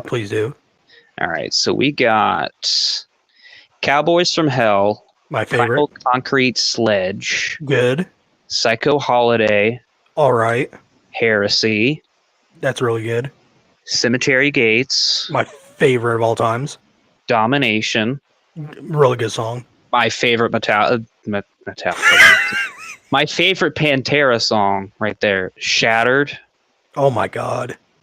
Clash with Reality. I never heard of it. Medicine Man. No, I never heard of that one. Message in Blood. That's a real good song. To Sleep. All right. In the Art of Shredding. It could be better. The reason I like Cemetery Gates because it's off my favorite horror movie, Demon Knights. A really good Tale of the Crypts movie. You already know my thoughts and feelings on horror movies. I find them genuinely hilarious. No, it's just that fucking that movie had the best fucking album for the fucking movie. I don't know how many times I wanted to say it when my fiance and I were watching the Friday the 13th movies. I wanted to be like, turn around, dumbass, he's right behind you. Or they always had that black guy in every horror movies. They die first for some reason. I think I finally watched a horror movie that a black person actually survived the horror movie. Oh boy. Yeah, I was like, oh, well, you're a little too late on that one.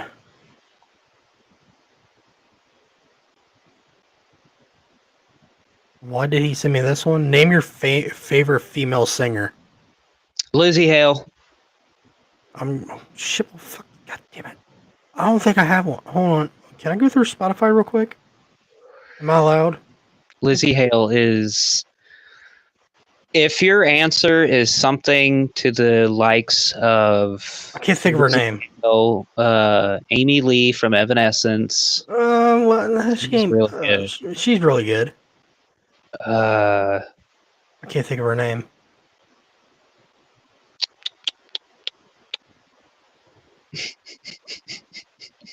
What the fuck? This really goes to show that there's not really a. I can't think of that band she's in. Hold on, let me. You go ahead. I'm trying to find this band. I will have to say, there is an artist in my Apple Music that if you would look through my Apple Music, you'd be like, what the fuck? I'm a huge Miley Cyrus fan. Go ahead. Judge me. Judge me. Go ahead. I dare someone to judge me. Because her album, Plastic Hearts, I can listen to that album from start to finish. No matter how many times I've listened to it before. I got it. I found her. Good. I found her. Okay. Christina Scabba from Lacuna Coil. She's not bad. She's no Lizzie Hale, but it is what it is. I think Lisa Hale's overrated. I think that you are overrated. I'm just You playing. just, It's you just, hey, listen. There's not really Or I'll like just no. like Don't play that song. if somebody said, "Hey, who's your favorite like male lead singer?" That's gonna take some fucking digging through. But there's like, if you're talking like heavy metal, like hard rock and heavy metal, there's not really a good female representation of like. There's actually one. She's a singer from Spirit Box. I can't think of her name, but I think she's. Oh, speaking of that, they just popped up on my Spotify. Courtney LaPlante. I think she's the only female I know that's really good at heavy metal. Honestly, I thought you were about to say Courtney Love, and we were about to have. Courtney LaPlante. Thought we were well. Spirit Box. I just heard the "la" and I was like, I swear to God, if he says Courtney Love, we're gonna fight. No, she don't count. Or Marina Break. Ooh. Who's that chick from The Grinch? She's in a metal band. I don't know. Taylor. Fuck. I know the band name.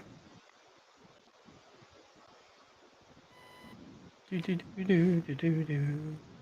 me do a little.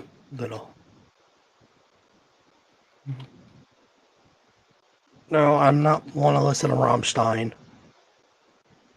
Overrated. Fuck off. They do a better fucking live show than Kiss. Yeah, because Kiss is like 70 years old. Fuck off. I just remember your little rant at work at one time. Don't get me started, because they've like really disappointed me, and I posted it when their last show happened last year. I was like, go figure. The band that was made fun of for wearing clown makeup actually turned themselves into literal clowns. If you're gonna ask me, am I gonna see the Kiss Avatar thing? Fuck no. Wait, what? Yeah, so I guess that they're gonna try to do this like CGI thing. Wait. Go on, I'm sorry. Yeah, it's stupid.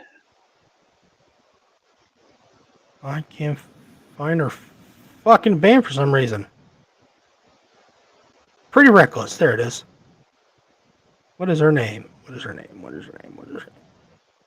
Do-do-do. Taylor something. Yeah, it's Taylor something. Taylor Swift. What the fuck? Oh. Ugh. She run fucking NFL. Don't fucking bring that name up. What the fuck's her name? Okay, that's fucking cool. Don't tell me her name. Taylor Swift. Taylor Mosin. Ah.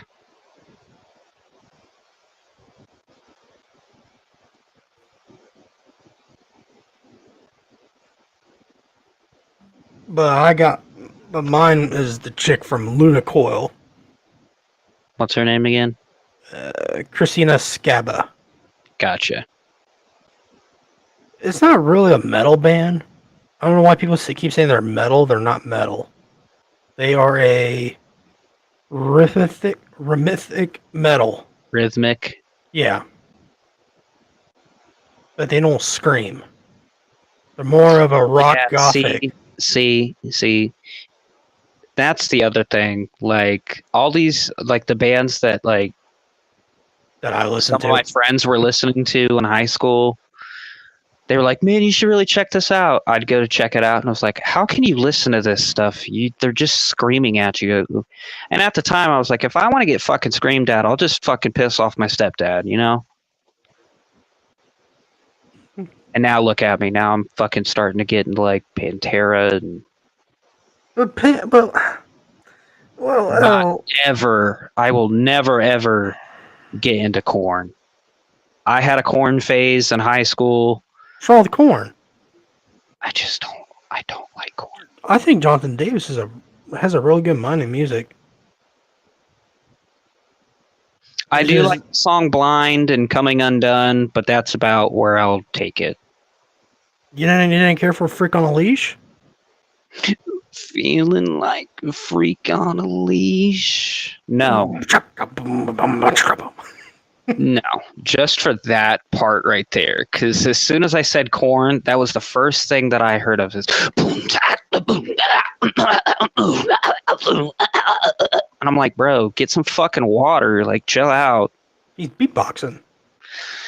That is not fucking beatboxing. That is just making noise for the sake of making noise.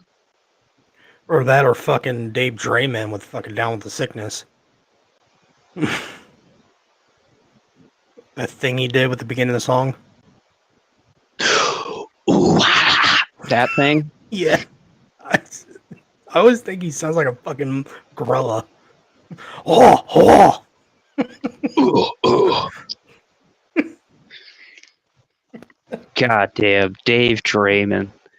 He's something. Nah, you want to know what band that I've started really listening to? And I get into these phases where I'm like, oh, yeah, really, really good stuff here. System of a Down. And now I know what you're thinking. Now I know what you're thinking. I know what you're thinking. Okay. Okay. They're not that bad. Okay, I'll give you that. They are not that bad. Okay. I love Serge's voice. It Beautiful. I don't know what it is. I don't know what it is, Beautiful but like voice. when Game of Thrones was going through their last season, he put out Reigns of Castamere, which is Lannister's song for those of you that don't fucking know. Hey, and if you don't know, now you know. Thank you. Thank you, fuck you. Bye-bye. But he did a rendition of that song, and it is so fucking good. All right, since you said System of a Down, what's your favorite album by them? Toxicity. Really? No, Soldier. Hold on. Toxicity's really good, but Hold on. what's that fucking You're not album? about to say that fucking one album that has sugar on it. I can't stand that song. No, Chop Suey and them. That's Toxicity. No, is it? Mhm. Why did I think the album cover's different?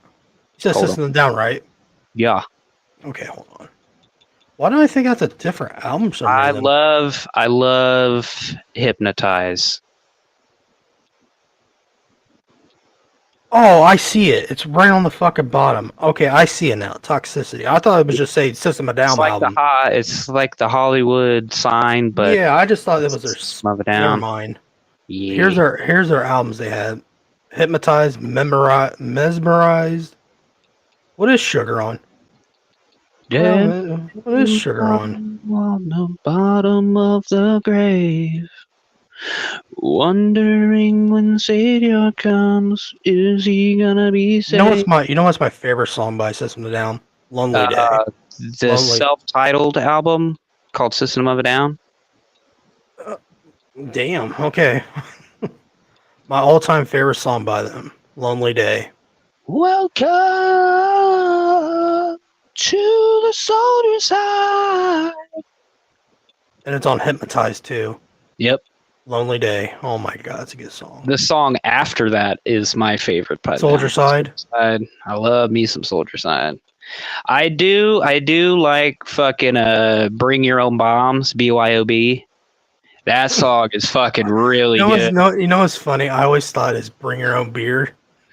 Yeah, I had to look that up, and then Yeah, I watched I had to the look it music up. video. I was like, wait a minute, this makes no sense. There's no beer. Talk about feeding the fucking poor and all that. I'm like, what the fuck? This ain't about beer. Stealing roses, disappearing into Moses' dry mouth, breaking into Fornox, stealing our intentions. What was on Steal This album? I honestly don't Oh, fucking know. IEAIAIOU. That's a good song. I love that that title. IEAIAIO. Fuck the system. Fuck the System. That's a good song. Damn, we really got into like the fucking weeds of this music thing. I don't give a shit. There's nothing really to talk about wrestling. No, there really isn't, unfortunately. So if you came for the wrestling content, sorry.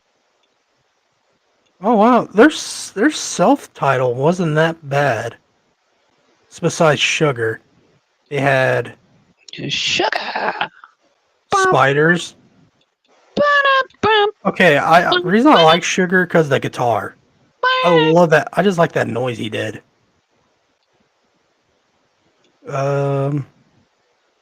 Spiders is a really good song.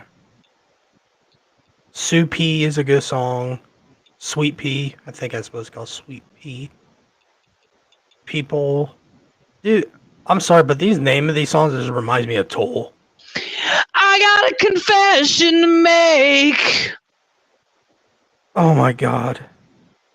Hey, listen. Yes. You better shut Yes. your mouth. You better not be talking shit about Dave Grohl and the Foo Fighters. I'm a huge Foo Fighters fan, you dick. Oh yeah, that's right. There goes my hero.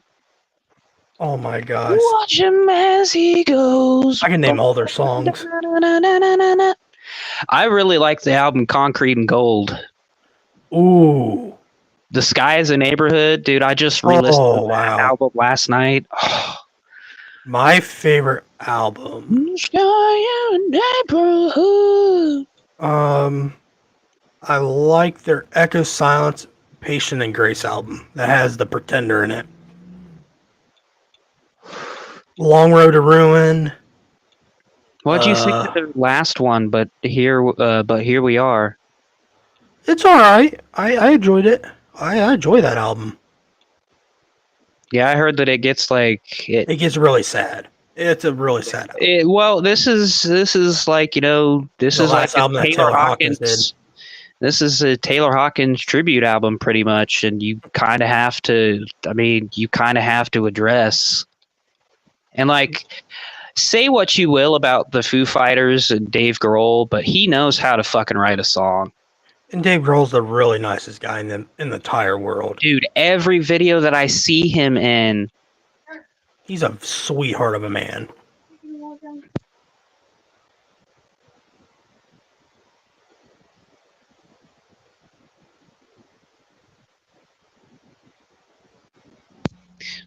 Sorry, one of my stepkids came into the room.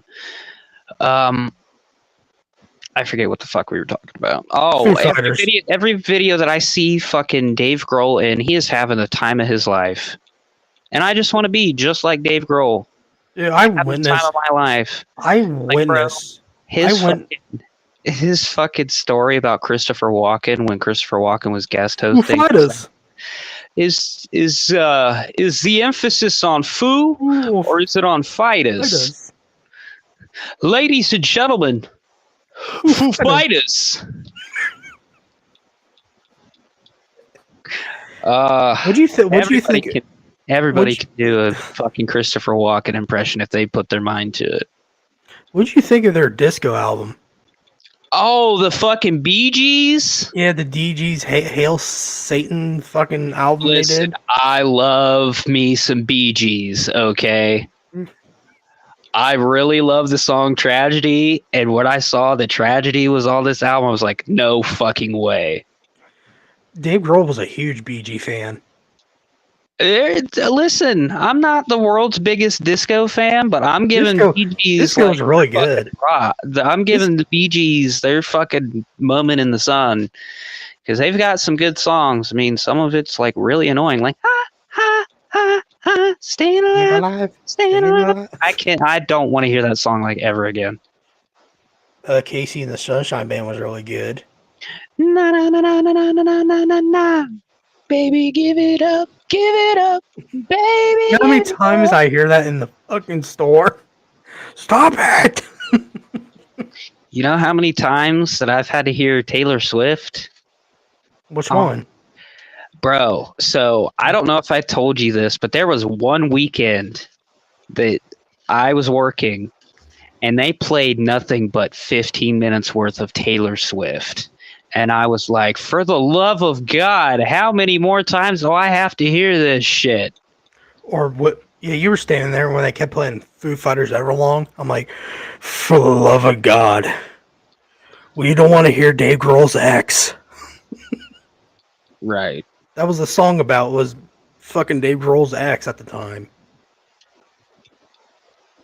Or what was that one song?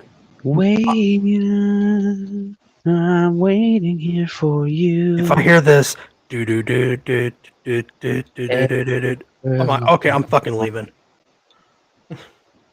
That was off of the 1997 album. Now, dun, dun, dun, dun, dun, dun. The color and the shape. Yep.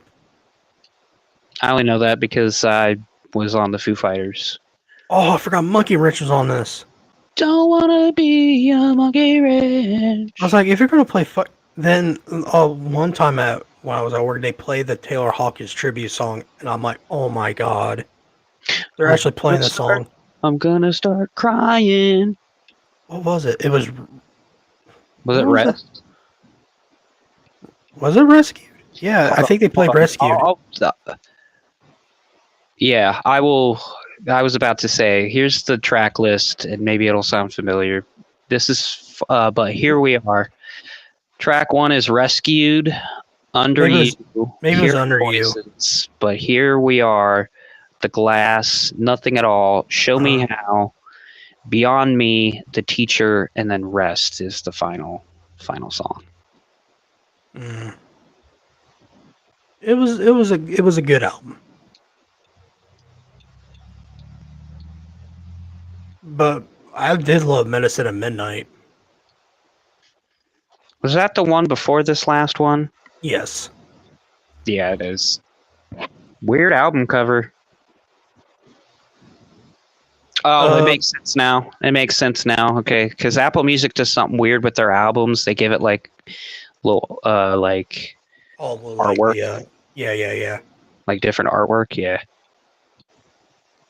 Yeah, because the track on this was called "Making a Fire," "Shame," "Cloud Spotter," "Wait on a War," which that's my favorite song.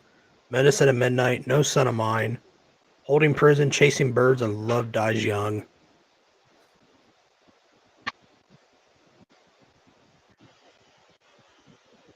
I haven't listened to "Wasted Light." What song is that? Yeah, I never. Walk. Yep, Walk. These Days. Learning to walk again. That fucking music video made me laugh. I believe I waited long enough. I think my favorite video by them was "Learn to Fly." When Dave Grohl had like these gimmicks. He was dressed like a fat lady and one of the girl. What do you call those women? Oh damn it! I can't think of it.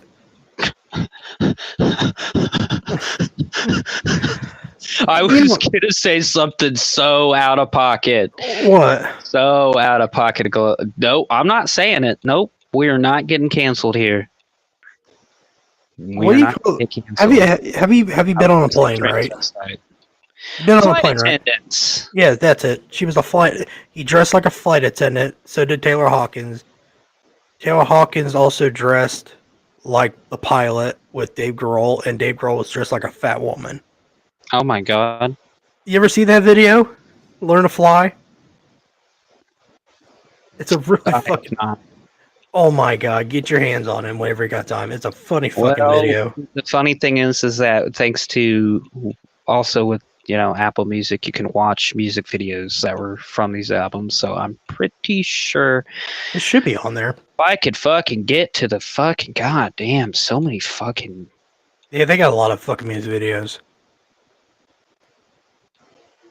Sonic Highways. Oh, Wasting Light?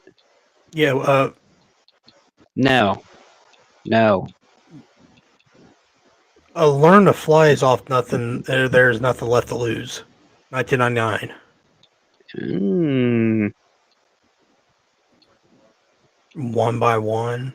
One by one by one. What the fuck? I just saw the fucking thumbnail for Learn to Fly. And it's Dave Grohl with a big ass shit-eating grin as a flight attendant. Not a pilot. You won't believe who made an appearance in this music video. Jack Black and Kyle Gass. Yeah, because that's when Tenacious D and the Pick of Destiny came out. No, I'm picking actually, no. no. Fucking high? No, not yet. That movie came out in 2006. Yeah, because Dave Grohl played the devil in that movie.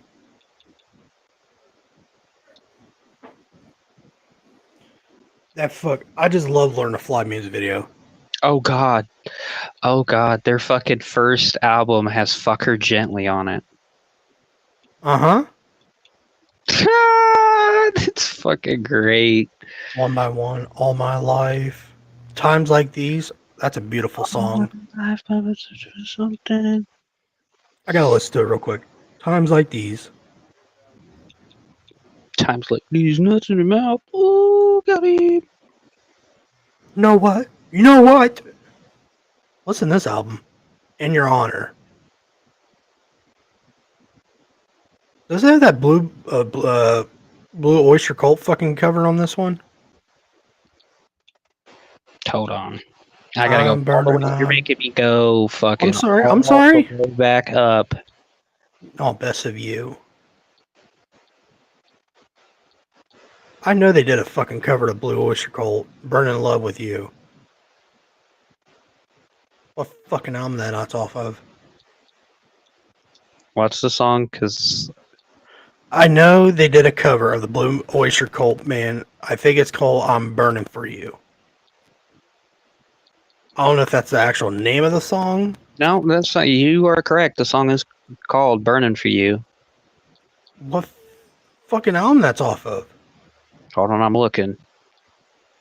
I thought it would be In Your Honor album.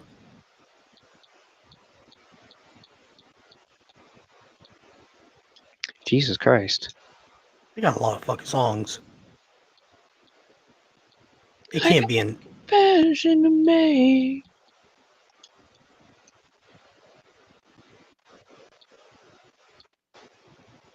Okay, I'm getting pissed. I know they did that That's a cover. good question. I'm not entirely sure What the fuck? because I'm literally looking through all of their albums and I'm not seeing that song. I know they did that fucking cover. I know I'm not high. Could have been released as a like one-time thing. No. Hold on, I can find it. Hold on. I thought it would be In Your Honor album.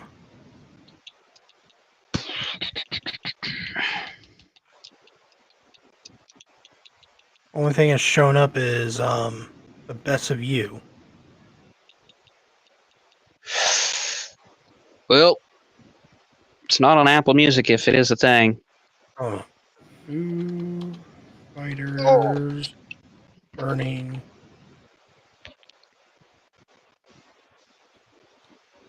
Burning. You. Oh, I'll find this on bitch.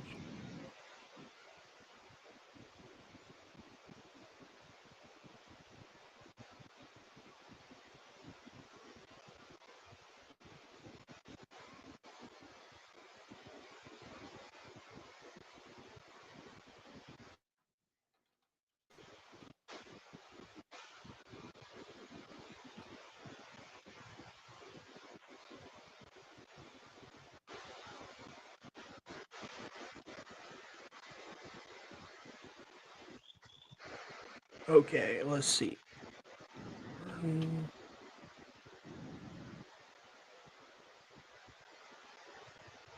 Why do you keep saying Bridge Burning? I'm not looking for that fucking song. You might have gotten that confused. What? Mm.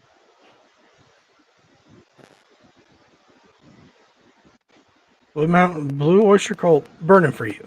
Okay, I looked for the name of the band. I typed it in.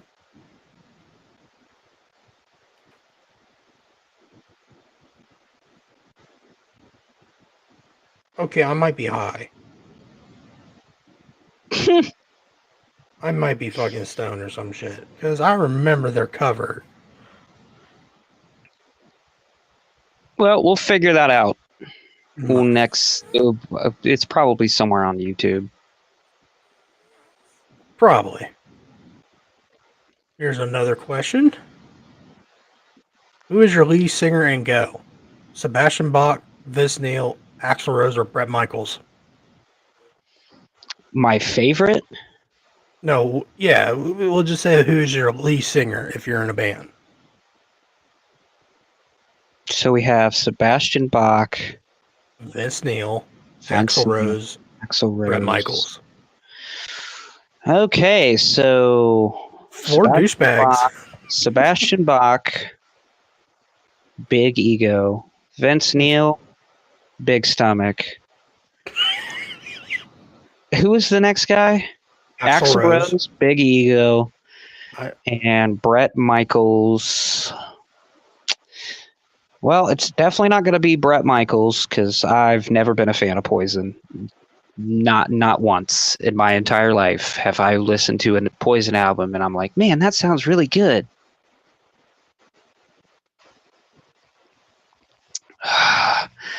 I have to go with Sebastian Bach just based off of his vocal range alone, because on the Slave to the Grind album, there's a song called Wasted Time. Oh, it is so fucking good. So fucking good. Vince Neil, he had his moment in the sun, and then, like, I don't know what the fuck happened to Motley Crue after Generation Swine, but they have been just trash. Axl Rose, I've heard a lot of horror stories of back in the day of where he would come to concerts like extremely fucking late. And drunk. Yeah, I mean, he was the voice of the radio DJ on KDST on San Andreas. Don't know if you knew that. No, I did not know that. Well, now you do. All right, I'm going to show you something on the screen real quick. If it's a picture of your dick, I don't want to see it. It's marvelous. Which album? Which album am I taking? Am I picking? Yeah. Okay, so we've got Use Your Illusions 1 and 2. That's a pass. Even though Coma is a really good song, that's the only song that I'll listen to off of that album. Well, and Civil War. But that's a pass. Pearl Jam, that's a pass. The Van Halen's for Unlawful Cardinal Knowledge or Fuck. That's a pass. What is that fucking Red Hot Chili Peppers album?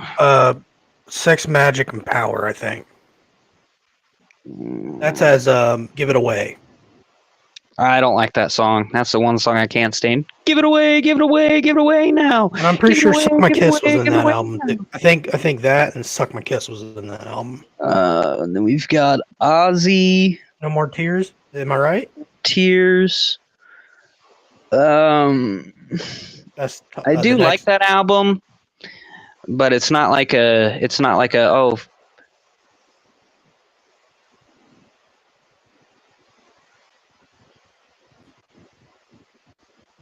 What the fuck? Hold on. Somebody just fucking screamed. I do like that Ozzy album, but it's not like one of my go-tos. I'll probably, if I want to listen to Ozzy, I usually go for like Ultimate Sin, Bark at the Moon, maybe No Rest for the Wicked.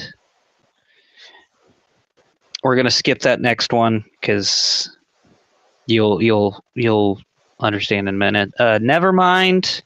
I personally prefer Bleach, Nirvana's first album.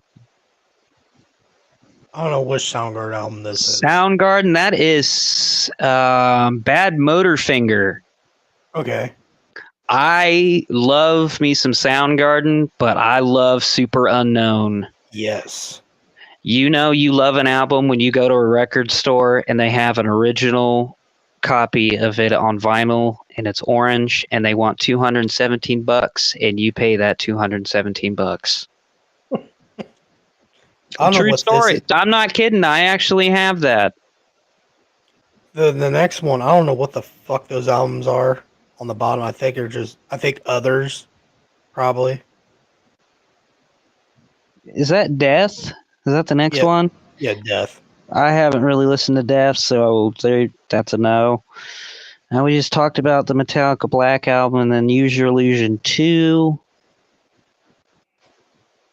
So out of all these albums, I'm going with that Tom Petty album. And okay, there we go. Give me a second. What's Because what's on the album? Well, I'm glad you asked, James, because now I get to talk about my love and appreciation for Tom Petty. Okay. Hold on. Before I do that, I'm going to need you to take the helm for just a second. All right. Because I need to go figure out what the fuck this noise is in my living room.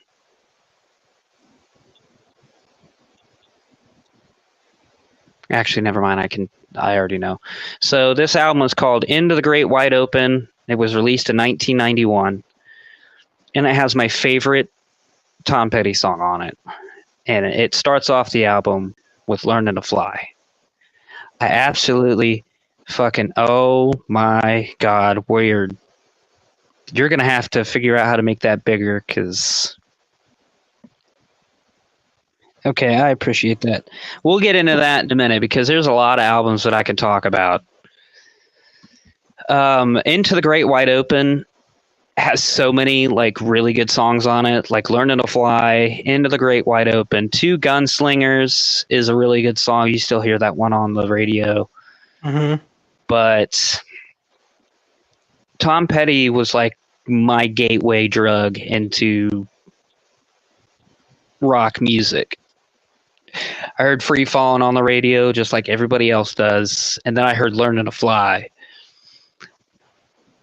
And it immediately made me go pick up like a greatest hits compilation, and that song was on it.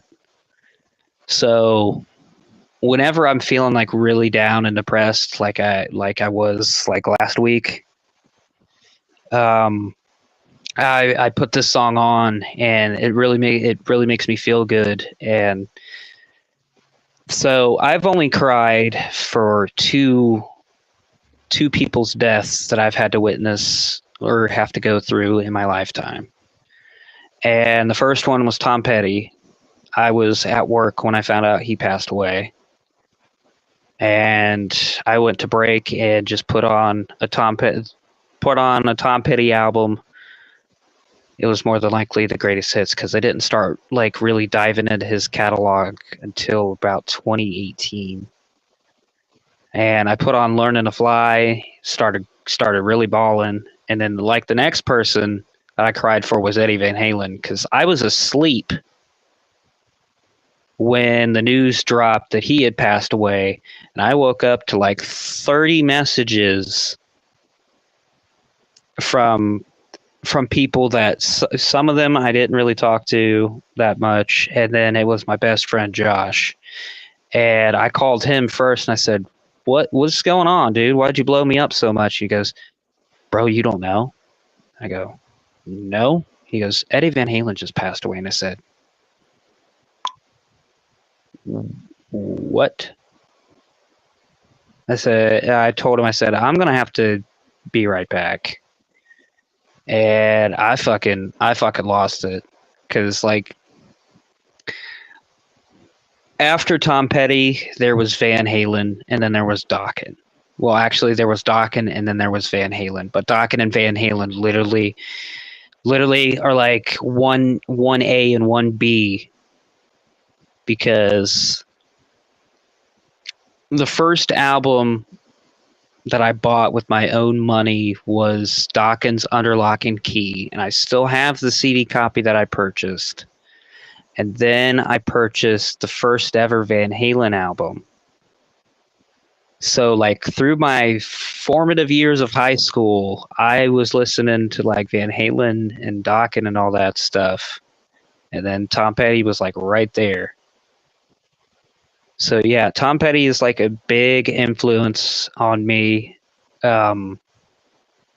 Sucks that he's gone. Sucks that I can't get to see him play live. But I'll go see like a Tom Petty tribute album, a tribute band, because eventually that's all we're gonna have left is these tribute albums.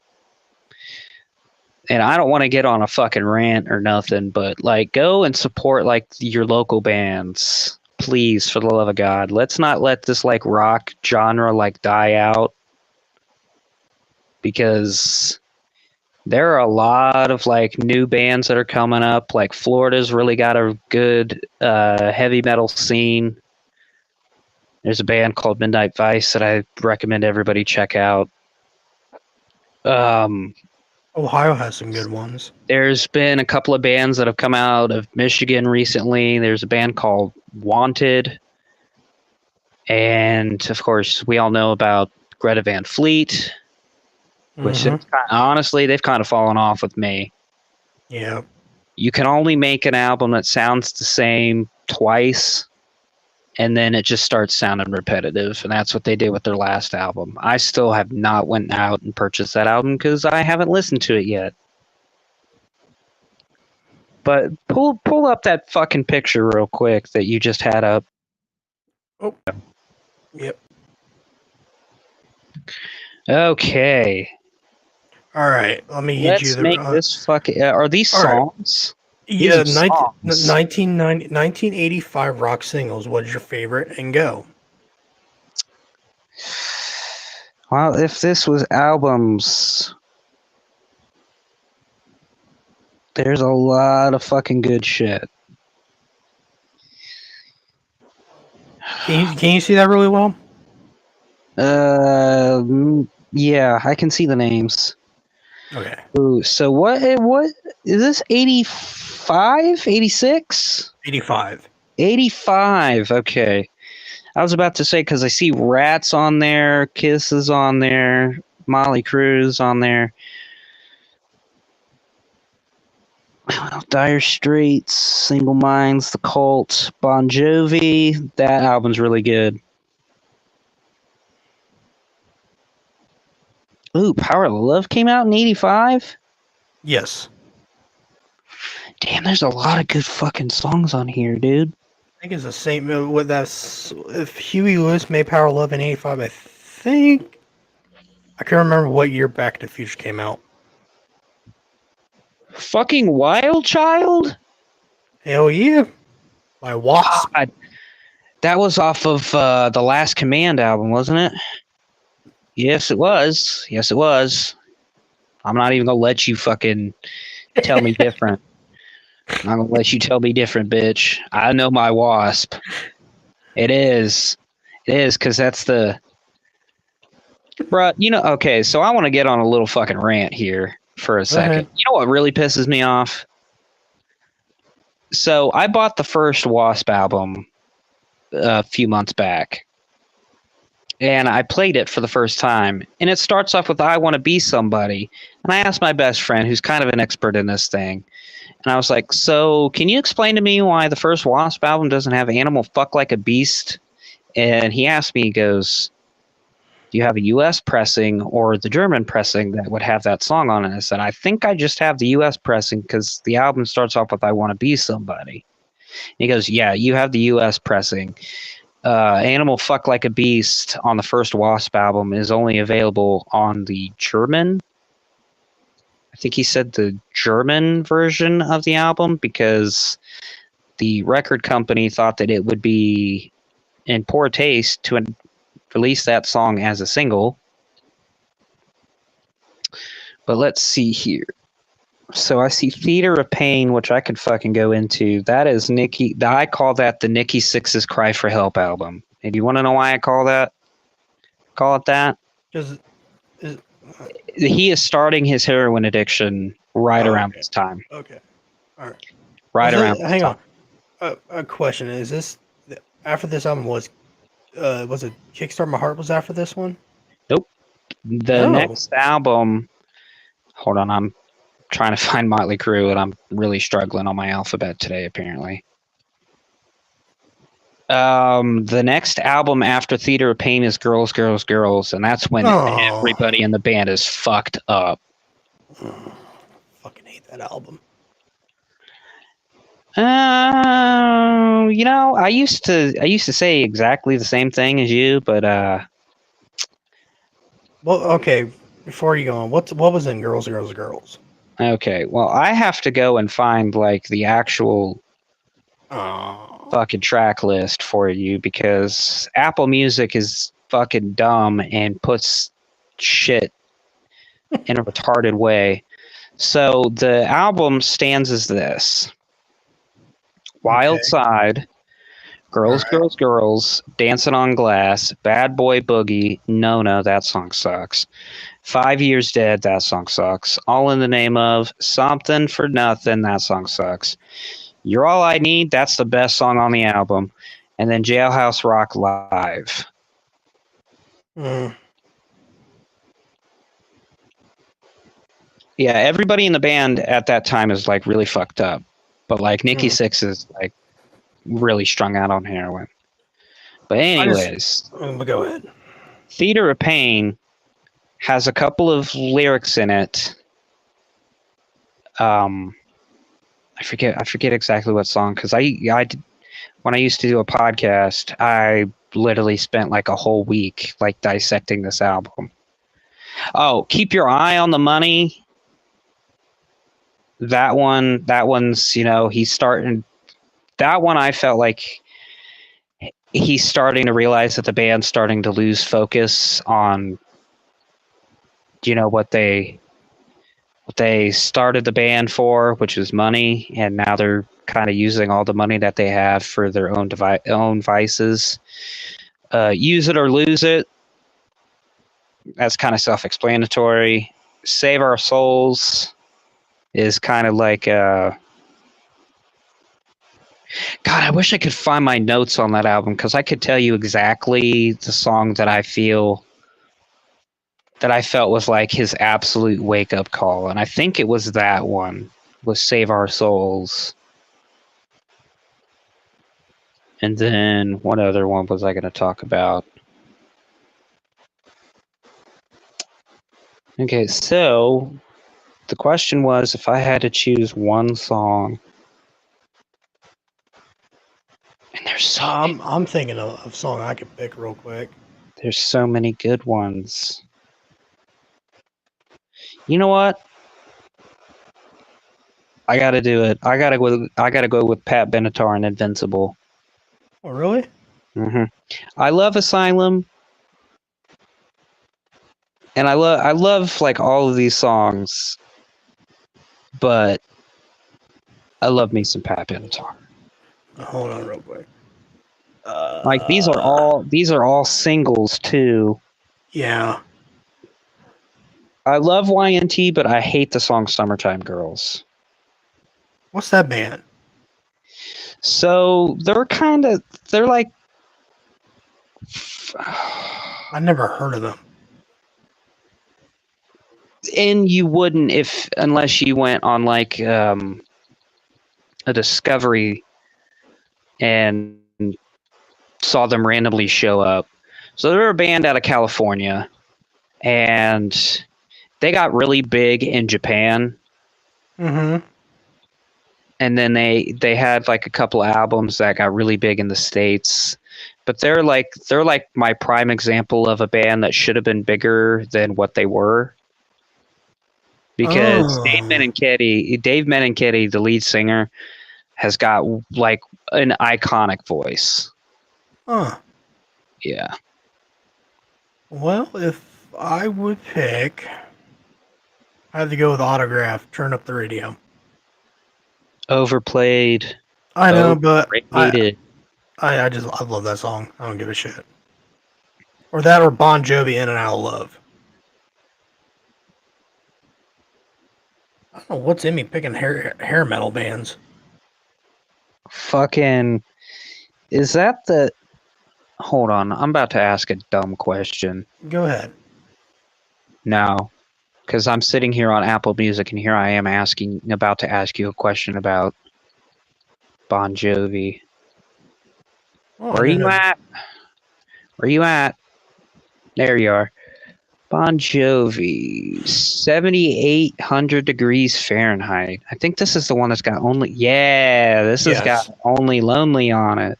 Mm-hmm.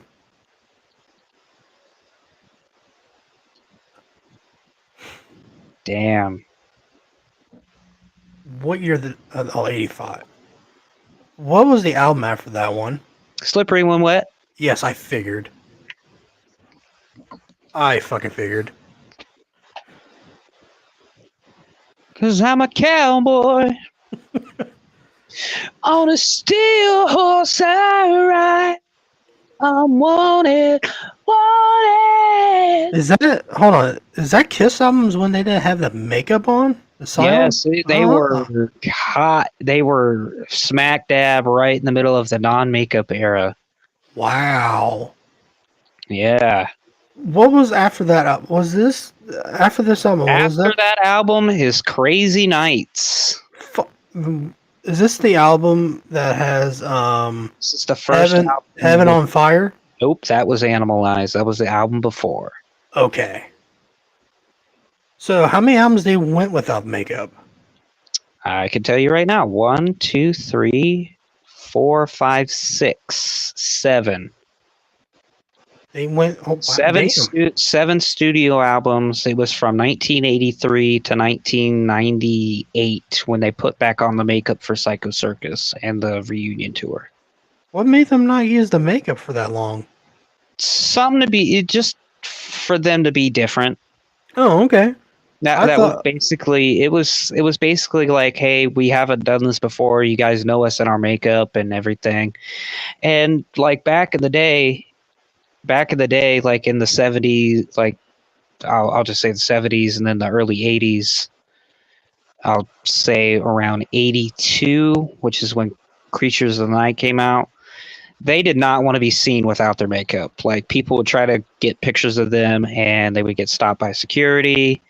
And then once Lick It Up came out, they, as they would call it, they unmasked. And quite frankly, I love the makeup era stuff, but I've heard it all. I mean, honestly, I love it without their makeup. oh, dude, I love the non makeup era, but I've listened to it so much. It Like just it's my well, go-to era because that's what I first kind of discovered. That's when I first discovered Kiss. I've told this story on like numerous podcasts before. I found Kiss one night while I was listening to WTW one Saturday night, and they had this thing called Kiss Goodnight, and they would just play a block of Kiss. And I heard Crazy Crazy Nights and just instantly fell in love with that song.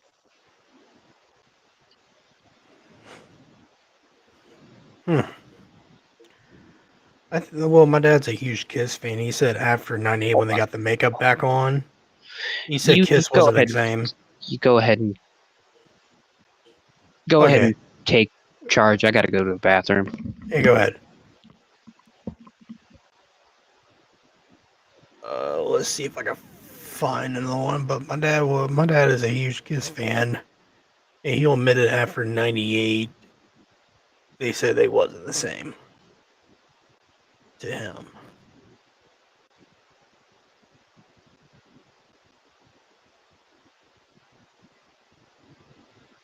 Let me hide this real quick. Let's see if I can find another one. Oh Jesus Christ, Nickelback.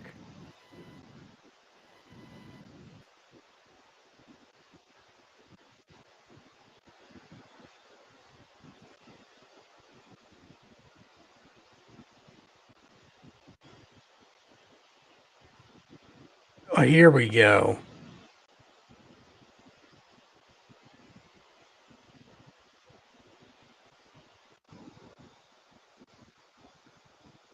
Aaron will be right back. He's using the bathroom. Yeah, that's Judas Priest.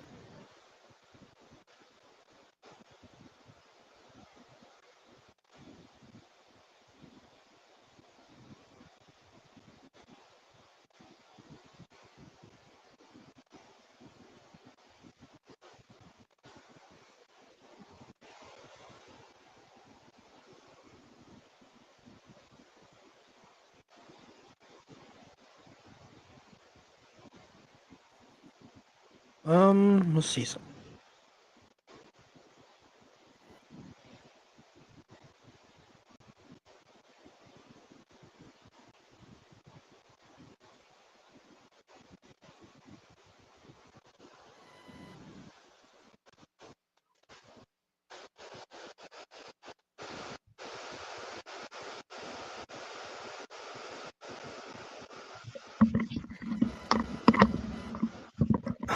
Okay, I have returned. Okay, what I was saying. We were talking about Kiss. Okay, my dad is a huge Kiss fan, and he'll mention that after the Psycho Circus tour, when they brought back the makeup, he said the band wasn't the same since. It hasn't been the same since. I mean, look at the album after Psycho Circus, and that was Sonic Boom. I mean, you could only go out to Walmart and buy that. And I was like knee deep in my Kiss fandom when Monster came out, so much so that I had my mom like go out and buy me that for my birthday. Still have the copy. I got like the special edition, which came with like a book, came with the CD and like a little booklet thing. I hate that they did the packaging that way because like trying to keep the booklet like intact is really hard to fucking do. All right, this one's about albums, but it's a 1986. Oh boy. Can you see that? If not, I got another screen. I already know my fucking. Oh no, brother. This is tough. You want me to give you a different screen so you see better? Oh, I can see it. You got Tesla. What is that? Mechanical Resonance. You got Slippery When Wet. Fuck that other one. Cinderella Night Songs, The Ultimate Sin, David Lee Roth, Eat 'em and Smile, Dancing Undercover by Rat, The Final Countdown by Europe. Fuck that other album. Turbo by Judas Priest, Inside the Electric Circus by Wasp, and Quiet Riot 3. I got So you, didn't we're I? going to eliminate a couple of these. Quiet Riot 3, I really like The Wild and the Young. Who posted that fucking Sammy Hagar thing? Why am I seeing Sammy Hagar blow me a kiss? Like, fuck off. So, continue moving on. Quiet Riot 3, I only like, I think The Wild and the Young is on that one, and I've only heard that song, so I haven't really, like, dove into that album. I personally, their first two albums are all I can really listen to. Is that fucking 5150? I'm pretty sure that's 5150. Fuck that album. Look What the Cat Dragged In. Fuck that album. So we're down to Tesla, Mechanical Resonance, Slippery When Wet, Night Songs, Ultimate Sin, Eat 'em and Smile. We're getting rid of Dancing Undercover. I don't like that album. That's my least favorite Rat album. It's their most commercial sounding album besides the one after that. No, I'll say this. Dancing Undercover is their most like commercial sounding for the time. So we're getting rid of that. I'm not really a big I haven't really dove deep into Inside the Electric Circus, but it's really good from the songs that I've actually heard. Not really a big fan of Turbo, so that one's eliminated. So we've got Tesla, Bon Jovi, Cinderella, Ozzy, David Lee Roth, and Europe. So we're going to narrow it down to 4. Europe's gone. So I got to get rid of Slippery When Wet. I can't. That's my favorite Bon Jovi album. Overplayed Bon Jovi album ever. So we've got, for me, we've got Tesla, Night Songs by Cinderella, The Ultimate Sin by Ozzy, and Eat 'em and Smile. Is this Cinderella album has Ain't Nobody's Fool? Nobody's Fool, whatever the song's called. Yes, but it's got a really good it's got something way better than that. That's the only song I know from the album, but if you name a song, I probably remember the Cinderella song. So Night Songs. We've got Night Songs, Shake Me, Nobody's Fool. Nothing for Nothing, that's a really good song. Once Around the Ride, Hell on Wheels, Somebody Save Me, that's another good song. In From the Outside, Push Push, and Back Home Again. Back Home Again is a really good song. That album's really good.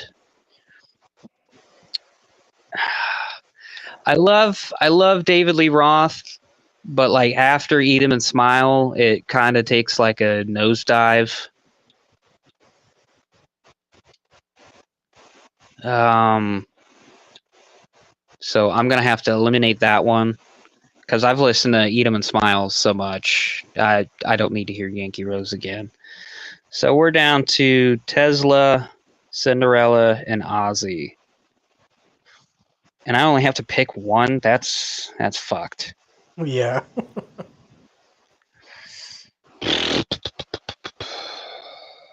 Let me go and peep this Tesla album real quick. And folks, I know that we're supposed to be talking about wrestling, but there was really nothing of note that happened in the world of wrestling this week. There wasn't really like a big show. And quite frankly, I've shit enough on AEW for the month of May. So might as well talk about music. Ooh.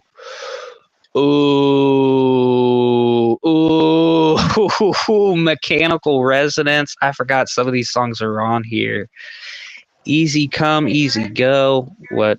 So we're going to be staying home instead of going on another walk because it turns out that they're. Are they on their way? Yeah. Okay. So I don't know what time they're going to be here. Actually, they're on their way to go to back to their house to get back. Okay. Like, and then they're going to be here. Okay. It says his cousin picking me up. Well, just let me know when they get here so I know that you're leaving. I don't know when they're going to be here. Okay. Okay. All right. So we got Easy Come, Easy Go. Which album are you talking about here? Mechanical Resonance, the Tesla album. Okay, one top left. Okay. Coming at You Live, that's one of the hits. Getting Better, Too Late for Love, Rock Me to the Top, We're No Good Together. Modern Day Cowboy is really good. That's a good song. Changes is a good song. Little Susie, Love Me, Cover Queen, and Before My Eyes. Unfortunately, not my favorite Tesla album. I like The Great Radio Controversy a lot better than I do Tesla. Mechanical Resonance. And then The Ultimate Sin. See, this is where it gets really hard because I really love this album. Jakey Lee's guitar playing on this one. Oh my god. I gotta go with fucking The Ultimate Sin, just because of Lightning Strikes, the Killer of Giants, which is about the funny thing is that this album cover features a mushroom cloud, and there are 2 songs about the fucking bomb, the nuke. Thank God for the Bomb and Killer of Giants. Yeah, I got to go with The Ultimate Sin. I'm literally looking at the track listing right now, and I could just sit here and listen to that album, which I'll probably end up doing at some point today. But listen, this is my own opinion. If you like this kind of music, go check out these albums, and if you really like it, go fucking buy it. And man, I love Tesla, and I beat myself up because I missed their the 2 shows that they had at Hobart Arena that they were both sold out like a year apart from each other because I just didn't have the fucking money. And that's literally why I haven't seen like over half of these bands that I have come to enjoy, because I just ticket prices are really expensive. Got anything else? Yeah, just hold on. I'm buying it. Oh, oh, I can't. I will say this. I cannot wait for the end of the month, Why? because I pre-ordered the Tony Martin era Black Sabbath box set called Anno Domini, and it comes with albums that are not currently streaming from that era. It comes with the Headless Cross, Tear, Cross Purposes, and there's another one that I'm forgetting. I think Forbidden. And that drops on May 31st, so hopefully I get that on the 31st, because I pre-ordered that bitch in March. And I've been fucking waiting for it. All right. Pick your best rock album from '92. We're going grunge over here. Oh boy. Oh boy. There you go. Dirt. I was going to go with fucking Stone Temple Pilots. Dirt, hands down. I'm sorry. I understand the importance of that Stone Temple Pilots album, but Dirt has Them Bones, Damn That River, Rain When I Die, Down in a Hole, Sick Man, Rooster, Junkhead, Dirt, Godsmack, Untitled, Hate to Feel, Angry Chair, and Wood. Like, bro, Down in a Hole. Like, no one will ever get to hear me sing that song, but I can hit that fucking spot where he goes, well, I guess people are going to hear it now. Where he goes, down in a hole and I don't know if I can be saved. Dude, I fucking love that part. I just love me some fucking Alice in Chains, but if it was gonna be like from 1990 with Facelift,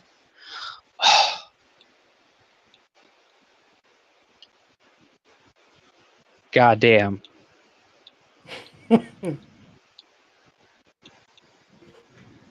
Oh my god.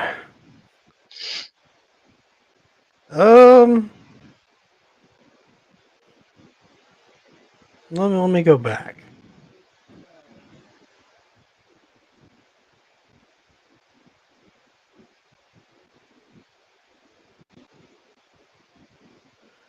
Oh, there is one thing that we need to talk about, wrestling related. What's that? Did you? Well, two things. Have you read the sponsors? No. Oh boy. Yeah, maybe we should do that, because we're about like 2 hours in and we haven't talked about the sponsors. Should I? And then, listen, ladies and gentlemen, you know who our sponsors are. Dubby, we've went through it on like the last 2 episodes. Dubby is healthy energy drink alternative. It doesn't have all the crap that Monster has in it, no matter how good Monster is. It's got a bunch of crap. Dubby does not. And then our other sponsor, which I'm going to butcher this fucking name again. Hold on, I'll get it up for you.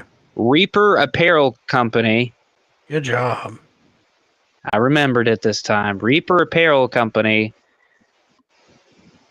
Those shirts will, in fact, get you laid. Go buy a fucking shirt.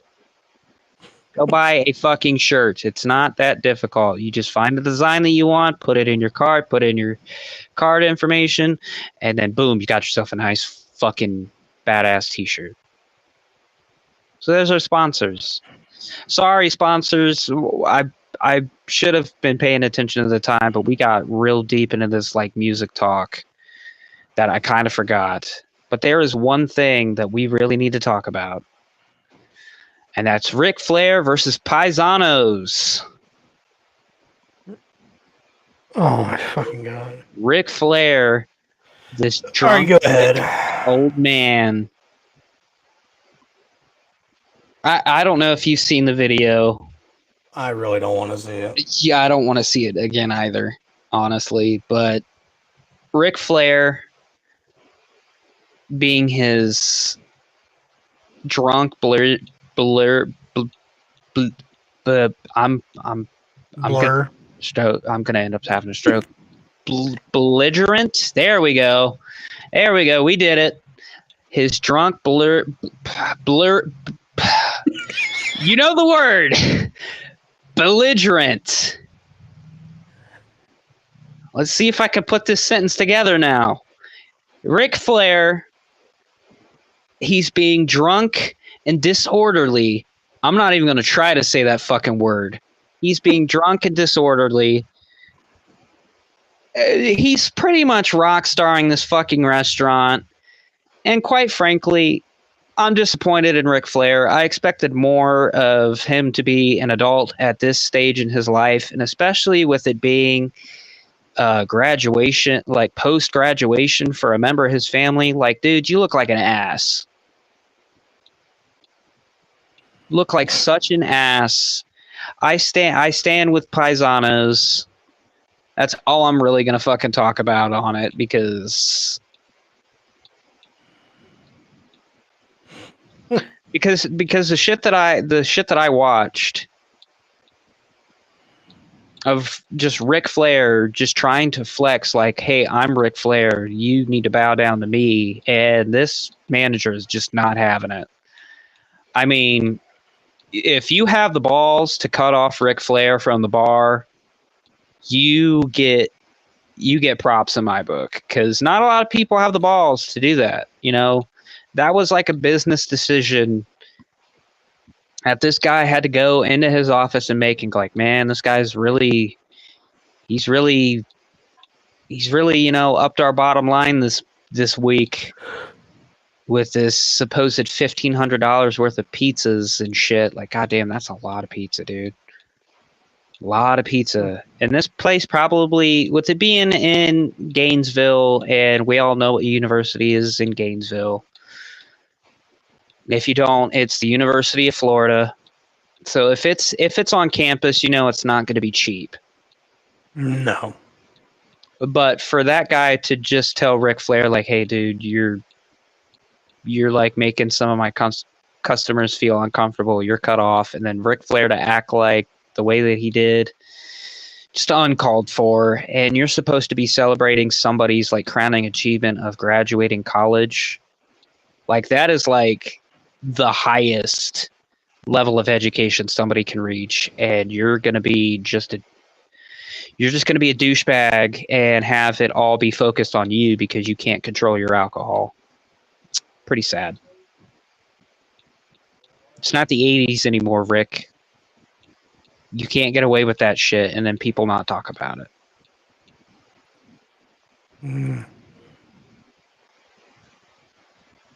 You tell him, Aaron. But there is also something else. I don't know if you got into it, because I don't know how deep you were into the podcast before I joined up. I sent you this last week because I thought that we were going to do a podcast last week, but you were under the weather, which I understood. I've done podcasts where I've been under the weather and they never turn out great.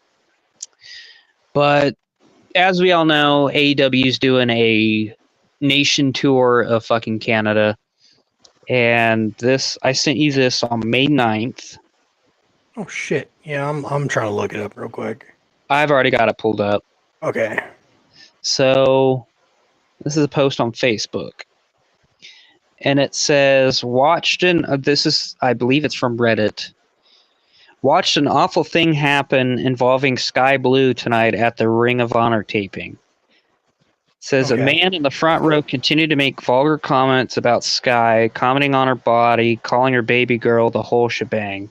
The whole match. Wouldn't stop when people around him told him to shut the fuck up. He just got louder. Aubrey Edwards finishes reffing the match and screams for him to be kicked out to security. Both AEW security and arena security were involved. More people were called when he put up a fight. He had children with him. Sky left the ring quickly and was very upset. Really awful thing to observe in 2024. And I sent this to you because I thought that you would have like a perfect response of typical AEW neckbeards. Yeah, here's my Listen, response. Here's my response. I'll let you cook. Go fucking die. All right, this has been Gordon Ramsay, James Moyer with his "Go Fucking Die." I'm gonna go a little bit deeper into this. If you cannot keep your dick in your pants out in public, and you have to be fucking disorderly in public, and you're making a female feel uncomfortable, like, go fuck yourself. First of all, Not only that, did you say he had a child with him? apparently he had a child with him. Like, first of all, that's not cool. That's not cool. Like, if you got a kid with you and you're bringing them to the show and you're gonna act like that, like, I don't know what to tell you.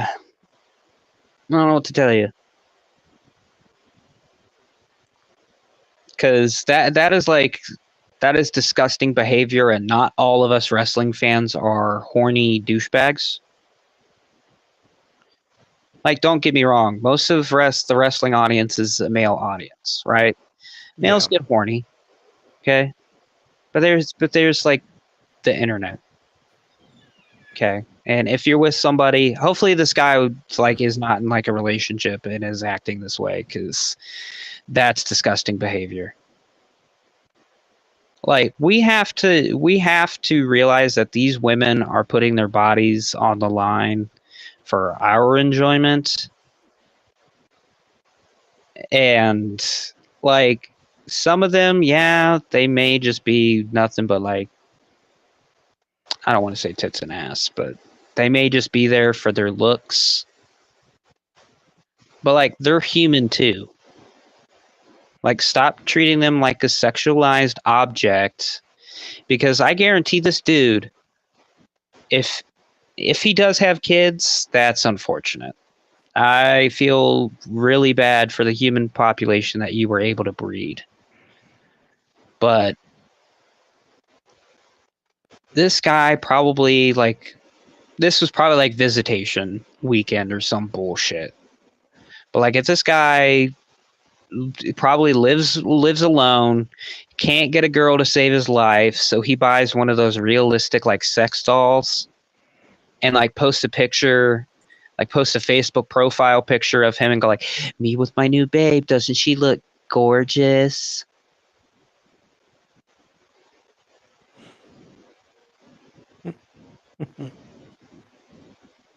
And you know the kind of people that I'm talking about, James, because I know that there's one that lives in Piqua.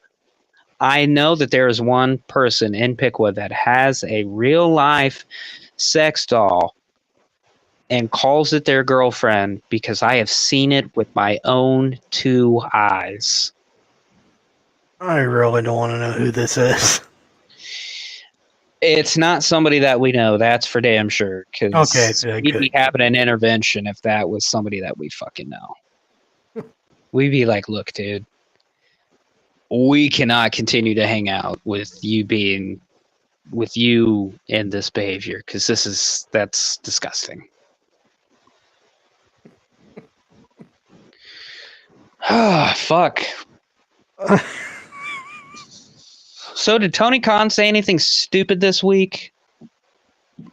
Let's see. No, thank fucking God.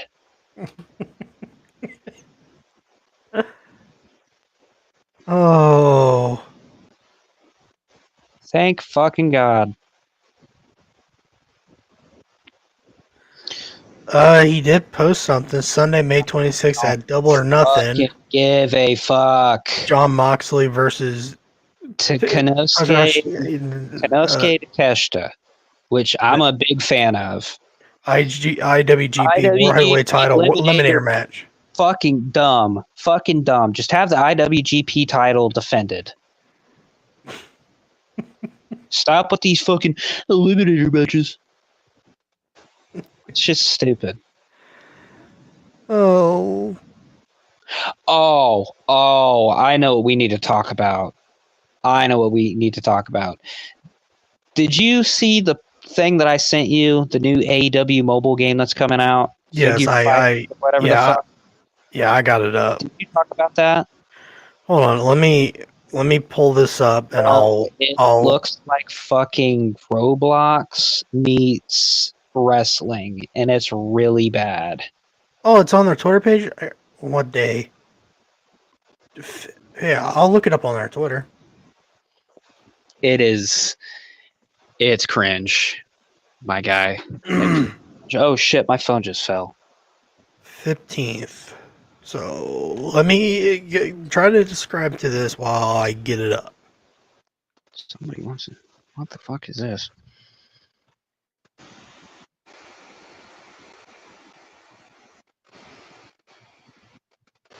I'm a day away. Hold on. I hope they don't get rid of it. It's not that hard to find, right?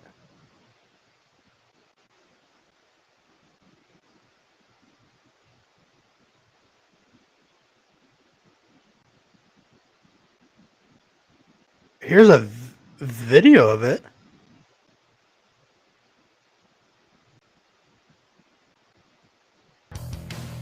Hello, I'm freshly squeezed Orange Cassidy.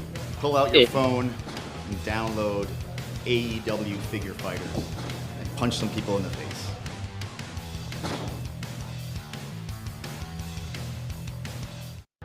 There's a video of it.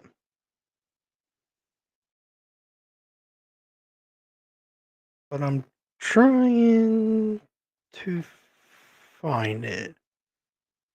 If not, I could do this. I could do this real quick. I don't want to see the video. I heard enough. I know, but I'm gonna get the. I heard Orange Cassidy, and I wanted to gouge my ears out. Should be. Oh wait, you probably don't want to put your messenger info out there because I don't. Ashley, I got it. If I do this way, our shit will not be leaked. I think I figured it out. Boom. This it?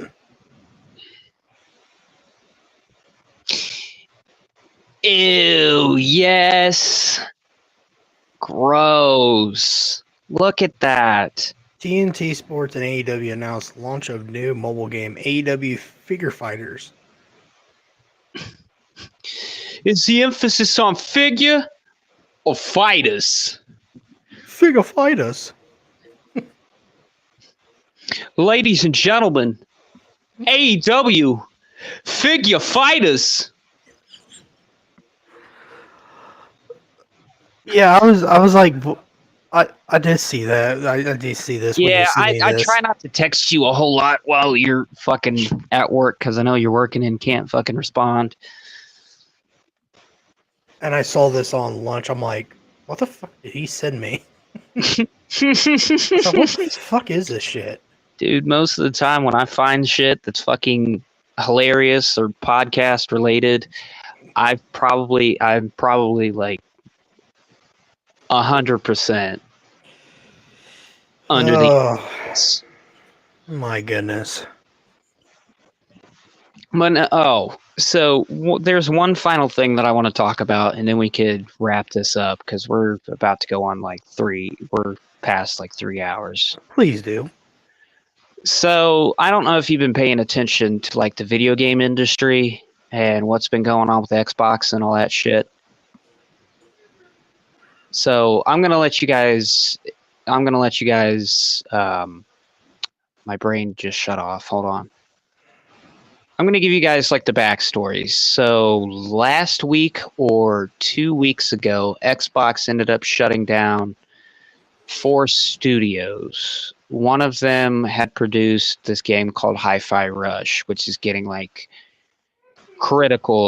which got critical acclaim. The game's really good. I've played it before.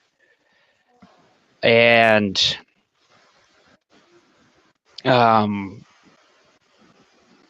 so that happened, and everybody was in an outrage because there was a lot of stuff that was, especially with Hi-Fi Rush, there was stuff that was going to be brought down the road, and now that all that shit got canceled. Arcane Austin, who brought Redfall, they got shut down, which is understandable. Redfall was ass at launch. But they're about to have, in a month's time, Xbox Direct, which is like their showcase of, hey, this is what we have that's going to come out this year. Hey, this is what we're going to put on Game Pass, yada, yada, yada. But they just announced another studio, which is a branch off of Activision, and they announced that they're working on something. Didn't really give it a title. I say all this to say that Game Pass, for what it is, it's a great value. You get a bunch of games. Actually, hold on. Let me go to my games and apps real quick, and I can tell you. So currently, right now on Xbox Game Pass on the console, there's 415 games, and I pay $16.99 a month for some of these games. Like day one releases that are of note were like Starfield, Forza Motorsport, games like that, right? Halo Infinite was also on Game Pass. Like, as good as that is, that you can pay like $16.99 and have like 415 games to play. Oh, and plus I pay a little extra because I can get EA Play, which currently has 89 games on it. It's a great value, but the problem is I think that Xbox isn't making enough money off of subscriptions to Game Pass. And it's a good model for what it is. Like I would keep some of the stuff, like for example, I would keep Hi-Fi Rush on Game Pass. I would keep like Halo the Master Chief Collection on Game Pass because everybody that bought an Xbox One has had Halo the Master Chief Collection. But like stuff like not Bethesda, the fuck, stuff like Starfield, Wulong Fallen Dynasty, like these day one releases, get rid of the day one release moniker. Yeah, you're gonna fucking lose a lot of people that are gonna unsubscribe to Game Pass because of that fact. Honestly, that's the only reason why I've subscribed to Game Pass. Plus, there's games on there that I don't currently own nor have the money to go out and purchase.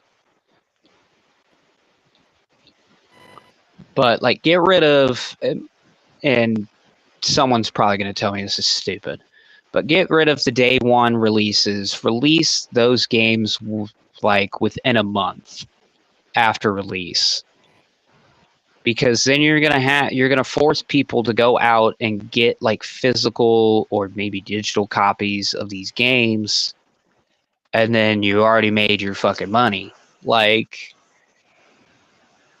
Xbox and Bethesda could have made so much more money on Starfield if it wasn't on Game Pass. Because I was excited for Starfield. I still enjoy Starfield to this day. haven't beaten it. But the rumor right now is that they might put the new Call of Duty on Game Pass. And there's conflict within Xbox right now on whether or not that's a good idea. And I'm going to be the voice of reason and say that is a terrible fucking idea. Can I cut you off on that one real quick? Go If they're for going it. to do that, that's going to piss off a lot of PlayStation people. Well, I guess that they're going to start porting over like certain Xbox games to PlayStation with like, I guess the main one is going to be Starfield. Starfield on PS5. God damn it! I lost my vape. Now I'm getting pissed. I'm getting pissed. My vape disappeared. I took it. You better not have. I don't even know where the fuck it went. Where did it go? Did you take it to the bathroom with you? No, it was on the bed, and then I went to go fucking adjust the sheet on the bed. Brother, I bet you it fell on the floor. Hold on. This is pissing me off. It is not on the floor. What the fuck? Sure, it's not underneath your sheet. Move! Get off my... You want to attack my feet? We got a problem. Ow! Knock it off. Jerk. No, don't try to come and get love now. You just attacked me. What are you protecting over here? Like, get away from me. This cat will not leave me alone. Fucking Bro, crying. I'm about to fight. I'm about to fight this fucking cat. I'm kidding. I wouldn't hurt any animals. I'm joking. I'm not going to fight this cat, okay? God damn. Hey, Aaron. At least Send you your beat... hate tweets to James. Hey, Aaron. At least... gonna beat up a cat? What the fuck, dude? Here, Aaron, I'll trigger them more. At least you're beating up that pussy. Stop it. Stop it. That is enough. That is enough. Bro, I'm getting irritated. Where did this fucking thing go? Sure didn't, like, go in between your sheets or your blankets? No, all my blankets are kind of up off the bed. You sure it's not... Well, that's kind of stupid. Motherfuck. Where was it? You were right. Told you. You were right. It got buried under the sheet. There you go. But I'm the yeah, hero. I don't think personally putting Call of Duty on Game Pass is like the best move financially. No. You're gonna lose out A on lot of money. that's like one of the most popular things. And I get it. I get it. People have been clamoring for Activision stuff.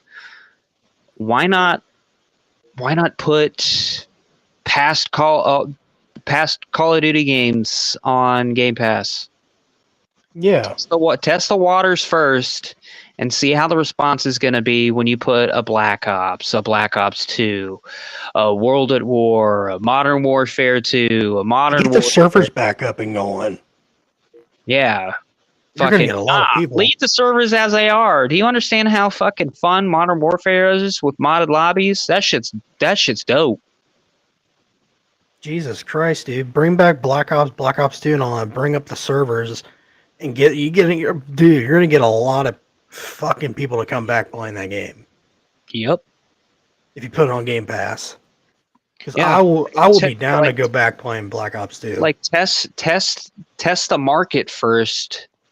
And that's the problem that I really have with a lot of these like video game companies. They don't test the market. They don't test the waters out first, and they just make these dumbass decisions. Like them I put get it. Starfield Like in Xbox, Game Day 1. like Xbox is currently. I don't know if it was a cost cutting measure.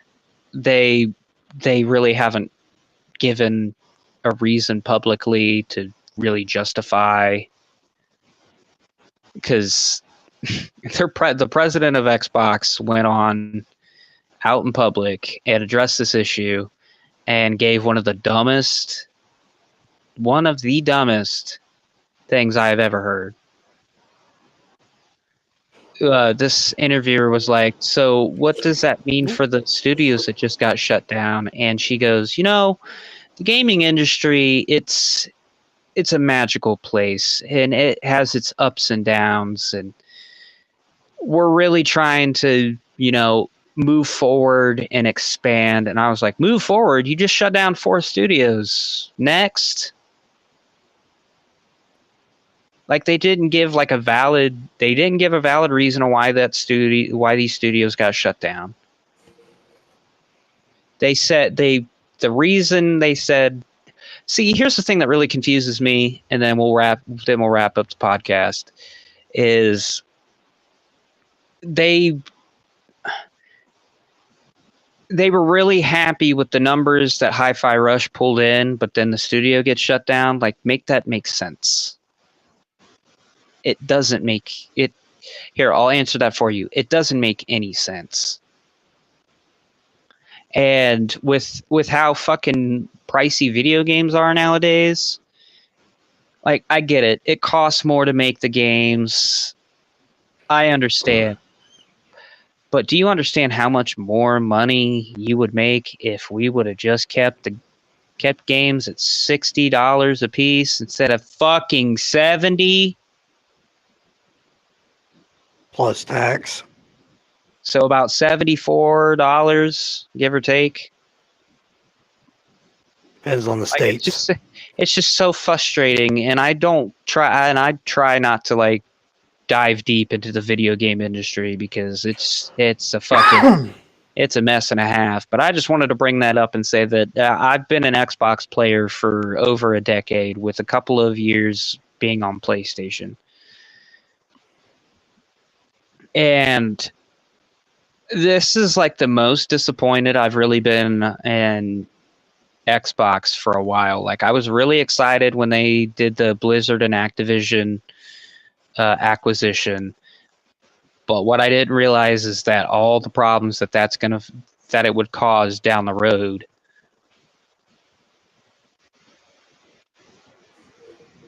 Yeah. So it's going to be really interesting to see what Xbox is going to do moving forward, and what games are going to be multi-platform, because Starfield was supposed to be an Xbox exclusive, and apparently